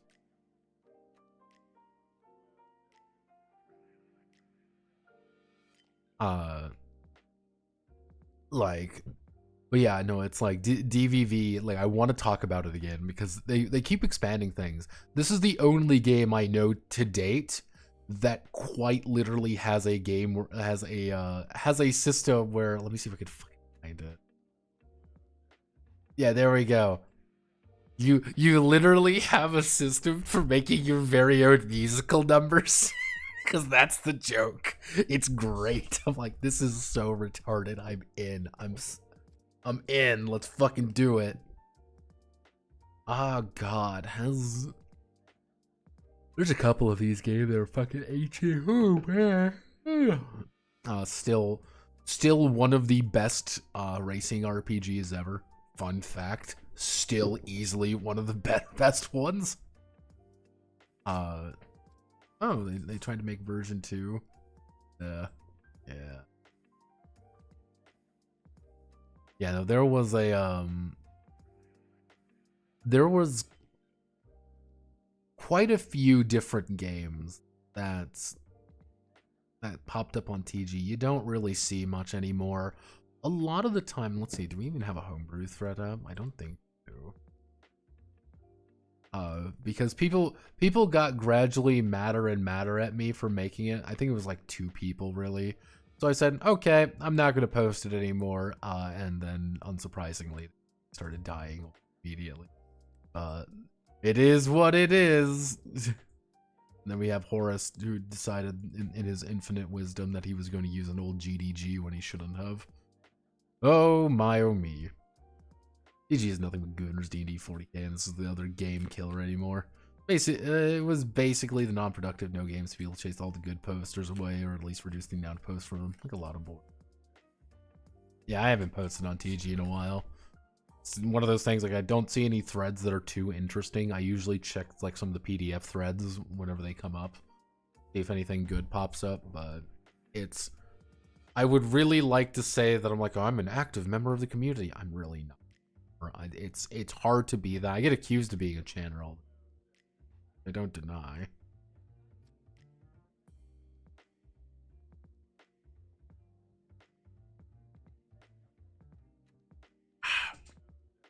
But the worst part is, TG is still by far the best place to actually talk about tabletop RPGs.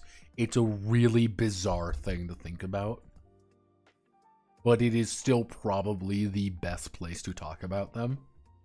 That is not like super heavily moderated, or people get mad at you for having the audacity to talk about something that's not D&D 5th edition. It's really it's one of the very few places that you could actually do that anymore. It is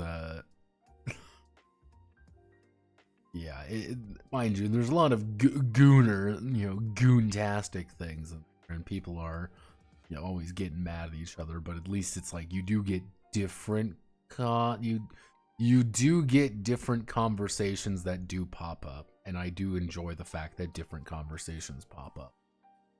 I wish more did. It is what it is. It is what it is.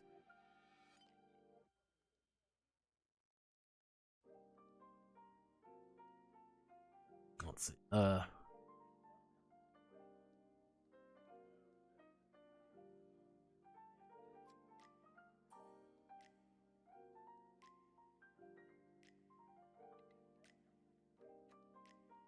Yeah, no, a lot of boards aren't doing too hot.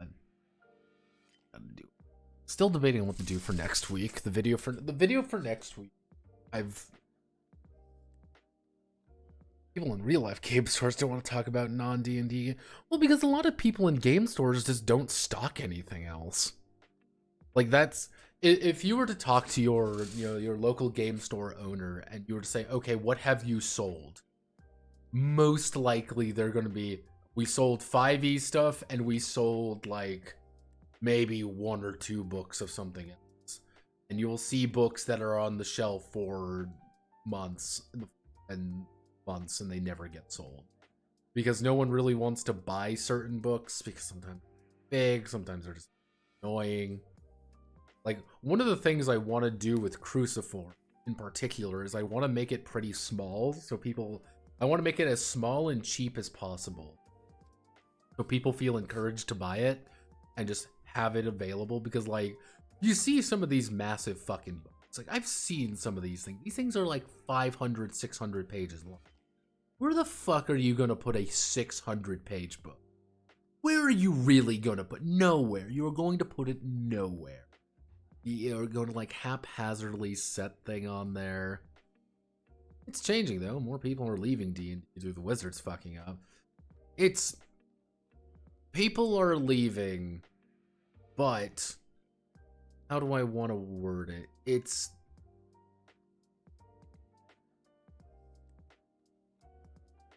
How do I want to word this? People are leaving, but people aren't going to other games, if that makes sense. We've sold 90% 5e, 8% Pathfinder, the rest of the mix of war games, and one other RPG book that I didn't mean to order. Like, yeah, it's like people aren't, like, they're moving to other games because Wizards fucked up. Yeah, they're moving to, like, Tales of the Valiant. Remember Tales of the Valiant? Yeah, everyone. You know that game that came out and went with a resounding fucking splat? Like, yeah, like, Tales of the Valiant, like, I've heard really no one talk about this game at all. Yeah, this one kind of went over with a dull thud. And then you have DC-20. People seem to like, oh man, DC-20 is going to be the next big thing. It's going to be the next big thing. Look, we literally got all of these. We got all of these fucking, like, D&D tubers to do things. But, like, this ain't coming out for another year.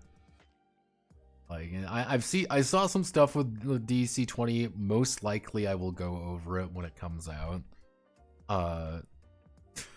Mostly to say that I have, if that makes sense. Like, I want the full version of it, of course. But, like, there's that. There's a Draw Steel. That's another one. Which I have no idea where the fuck Draw Steel is going, by the way. No fucking clue. They posted a bunch of updates to it. They posted a bunch of updates to Draw Steel, and everyone was collectively like, what the fuck is going on with Draw Steel? Like, this game has a lot of weird ideas to it. Like, really weird, funky ideas that I'm kind of fucking with in some regards. Like, alright, I'm fucking with this. I don't hate this. On the other hand, I'm like, alright, that is an option. That is a choice, I guess. That is definitely a thing that you can do, and I don't know why. Oh yeah, we got Daggerheart, like... Yeah, remember Daggerheart, everyone? It's great.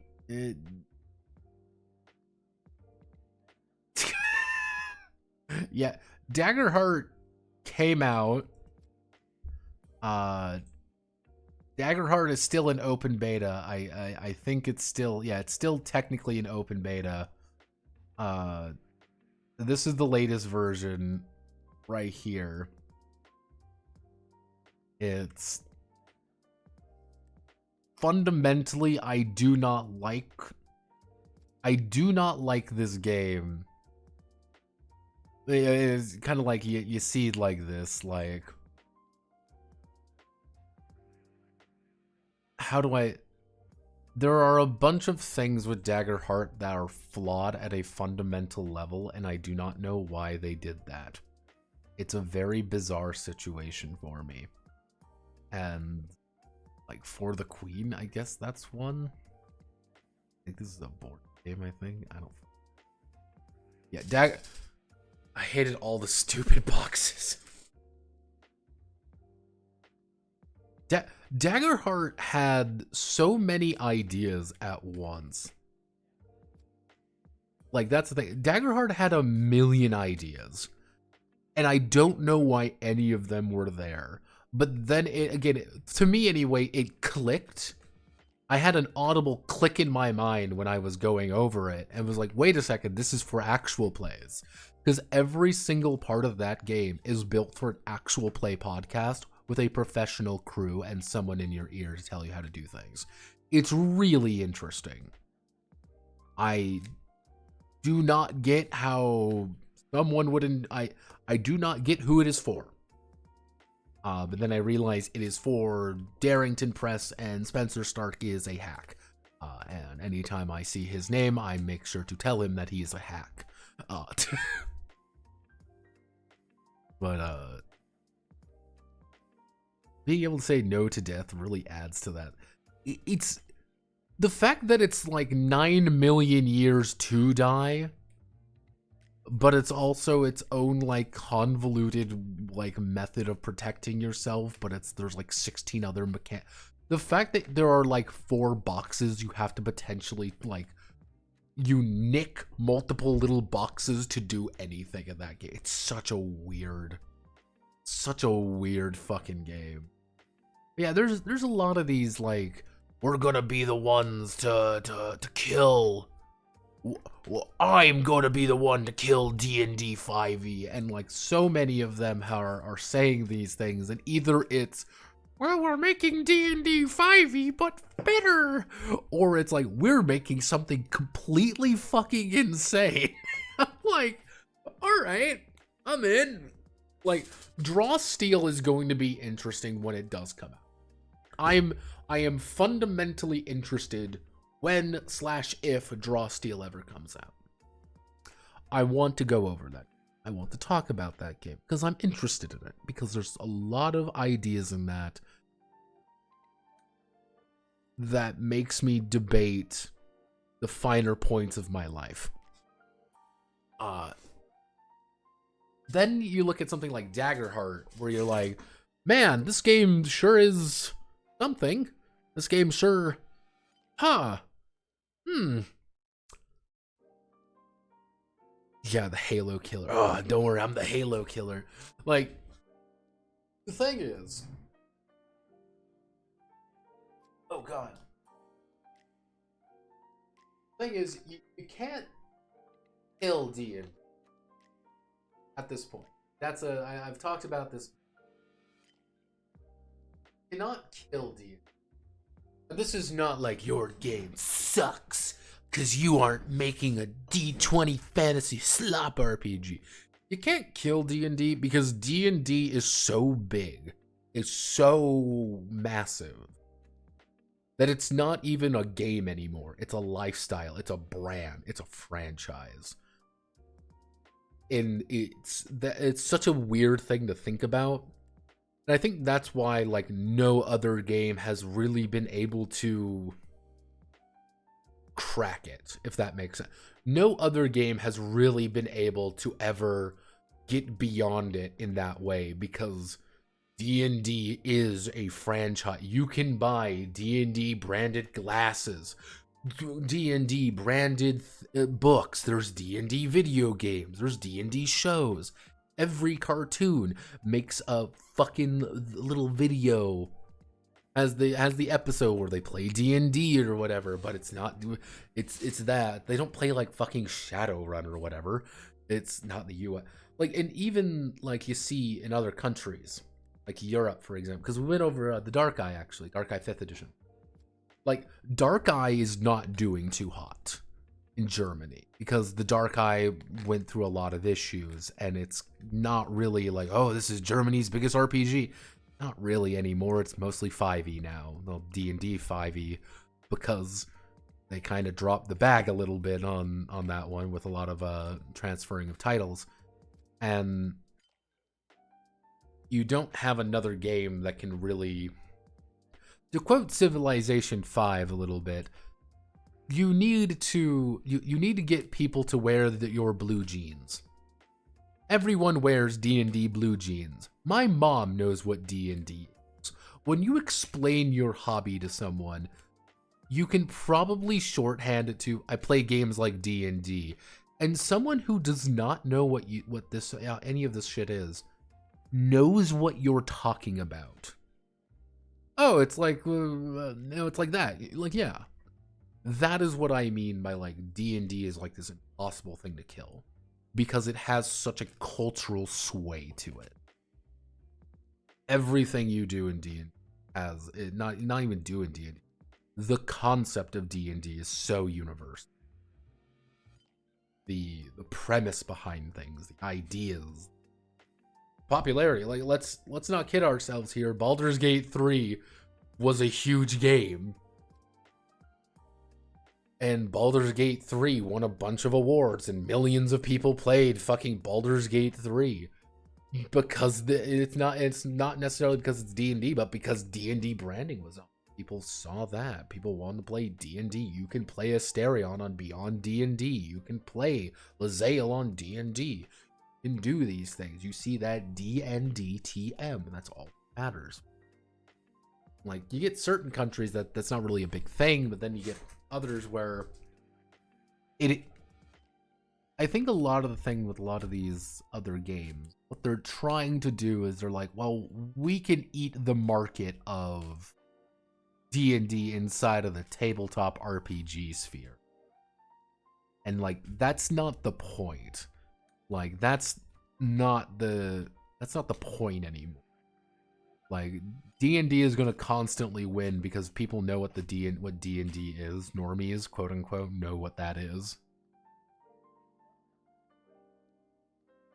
Stasis now, however, would now firing campaign writers and using AI. Yeah, that's the thing is, when it comes to things like D&D, when you look at Wizards of the Coast, if you were to look at their books and say, okay, where do you make your money? I'm going to make a wild guess that D&D probably makes up less than 20%. Maybe even less of revenue. Just money coming in. Maybe less. It is... Yeah, get some sleep there, Spartan. Most likely... like you get things like Magic the Gathering, Magic Arena, that new Magic thing they have coming out, new Magic game coming out. They are using that a lot more. And that's what they want to do.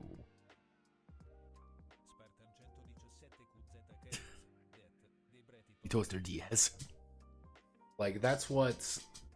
They want to encourage things like Magic. They want to encourage things like that because that's what makes a lot of money. So it's like, okay, we spend X amount of money on D&D. How do we cut this cost? Well, we'll use AI. Because, like it or not, the Magic Internet machine, when it comes to things like art, for example, use character art, for example, you can pay an artist a couple grand. And let's be honest with ourselves, it's a couple grand. Or you pay maybe a couple $100. Oh, it looks soulless. There are people who are going to buy it regardless because it has the D&D TM logo on it. And like, oh, well, this is AI art. There are going to be a bunch of people who do not care. It's the same thing of like, oh, you know, like, oh, well, I don't like AI art. Hey, cool, look at this little like fucking TikTok anime poster thing. Ha ha. Oh yeah, they don't sell well. They sell by virtue of them being D&D. Like, and people buy them on PDF, and that's why they were trying to encourage the Beyond D&D thing for as long as they were, because they want you to be, this may not be the right term, but they want you to be slaved to them. They want you to say, I cannot do anything except play D&D, because I have put so much money into this online platform that I can only play D&D on that. This is all I want to do. I want to play D&D, nothing else. But, there's a couple, like, it's hard with D&D, and you get people who make shit for D&D. They want you embedded it. That's a good way. That's a good way of putting it. They want you embedded in their ecosystem. Yeah. D&D wants you embedded in the ecosystem. They want you to be a part of that. And what are you doing this weekend? Well, I'm going to be playing D&D. Oh boy, what's that? Well, it's the world's greatest role-playing game. And if you've ever noticed that tagline is so fucking great. Whoever came up with that tagline, Mwah, beautiful. The world's greatest role-playing game. The world's greatest role-playing. That is such a commanding title. Kobold Press makes the best stuff for D&D, in my opinion. Ignore the man, pay the kobold in the trench coat. Well, that's even the funny thing. Again, that's the hilarious thing. They've shot themselves in the foot. It's like, oh, well, the best stuff for Dungeons and Dragons comes from this other company. If you want it, for a little while there, Kobold Press, I know, was making when the OGL crisis began.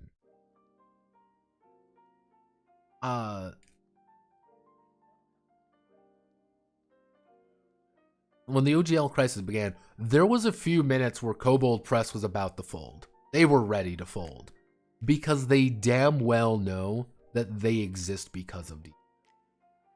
And that's the power that Wizards holds over a lot of these different companies. You exist by our mercy. If D&D changes its license, say, no, you can't use anything anymore. What do you mean? The fact that it was such a crisis and the fact that so many people went right back. Yeah, they made Tales of the Valiant. Tales of the Valiant, which is Dungeons and Dragons 5th edition. Well, 5.5 edition. It came out a year ago, almost. But no one talks about it because it's D&D 5e. That's the funny part. I noticed that a little. Like, Wizards of the Coast has a really weird relationship with Gygax. Because Gygax is everything they hate. Because Gygax was a Christian, he was fairly conservative, a very conservative man, all things considered, from the middle of effectively the suburbs of Chicago. And that was like the thing when it came to like, in the TSR video, when I talk about Ernie a little, Ernie Gygax. Thing with Ernie is an old fucking dude. He is an old dude from a rough part. He was born in the fucking, I think he was born in the 40s, 50s. And I'm like, yeah, of course he's going to say shit like this. This is very normal for him because that's what he grew up in. Ernie Gygax is an old man. And Gygax is an old man. And there's these things that are so radically different than if you think about it now. Things changed pretty dramatically if you think about it. And, like, it's hard to bring up Gygax now because it's like, oh, well, we want to be inclusive, we want to be nice, and Gygax is like, yeah, no, girls just don't know how to play. Yeah. Why? Because that's just his fucking opinion. It's a post from 2003, but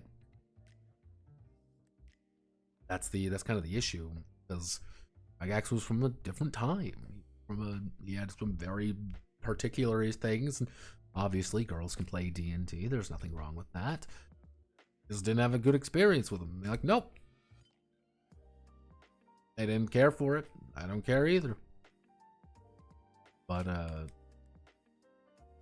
it's easy to get weird little points with your HR. It's easy to get points with your HR manager when you write things like that, and people can get away with it. That's the big thing. You can get away with things like that now because you're going to get bonus points. You're going to get bonus points with certain people. Not anyone else, not the people buying the book, but that doesn't matter because you're going to buy the book regardless. That's the funny thing. You're going to buy the book regardless because it's Dungeons and Dragons. I deal with a lot of women at my table in the wider community. I'll say they play it like 13-year-old boys. Well, yeah, I think we all play it like 13-year-old boys sometimes. Like, yeah, I'm frog-necked barbarian. I'm going to hit people with a hammer. Like, yeah. And isn't that the platonic? Is that not the ideal? You know, the ideal table of a bunch of 13-year-old boys enjoying ourselves? God, to be young again. Be young again and enjoy life. Look forward to waking up in the morning. Oh, what beautiful days. God, we got old. But yeah, no, it's I mean, I don't think girls in Gygax style D&D now in 2024 law. I've never seen a girl like. Yeah, exactly. He played in a very particular way, and that just didn't appeal to them. That's the secret. Yeah, and he was like, oh yeah, girls just didn't like playing him with my way of playing. Like, that was just the way he did things. But you got to remember, he wrote Chainmail. Like, yeah, kind of that's the foundation. That's something that he liked playing, and that's how he ran his games in a very specific way. Which is one of the reasons why in the 90s, you know, things like World of Darkness did as well as they did, because they appealed to a wider demographic of people. And it's like nowadays, it's easy to take pot shots at people who cannot defend themselves. That's the undeniable secret. It is very easy to take pot shots at dead people. You know, fucking Ronald Reagan, hee hoo hoo, he's funny. Fucking, I don't know, John Wilkes Booth is a dumbass. John Wilkes Booth is not going to show up being like, okay, fucking Ronald Reagan is not going to show up and beat me to death. No, he's dead. But it's very easy to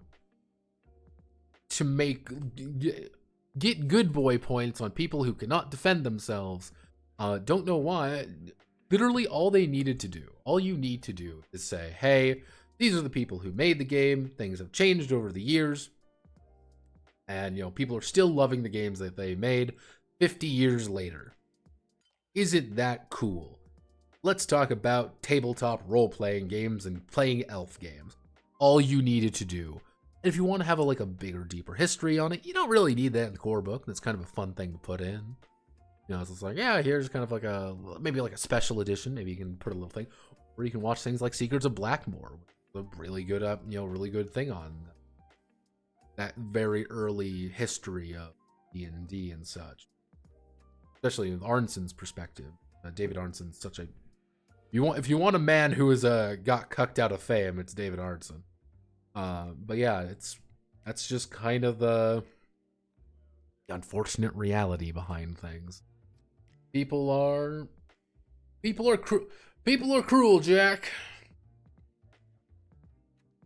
Oh god, it's been like 3 hours. My throat's giving out. All right, I'm gonna call it here though. I have to play Pathfinder 2e tomorrow, and I'm going to be. I remember when speaking ill of the dead was taboo. Yeah, a lot of things used to be taboo. Yep, I'm going to play Pathfinder 2e tomorrow, and I'm going to be awake the entire time for it.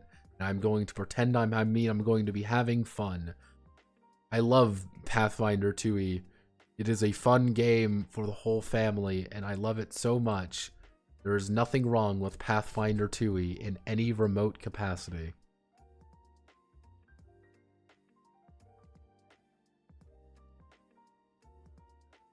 I love Pathfinder 2e. It's great. It's the best game ever.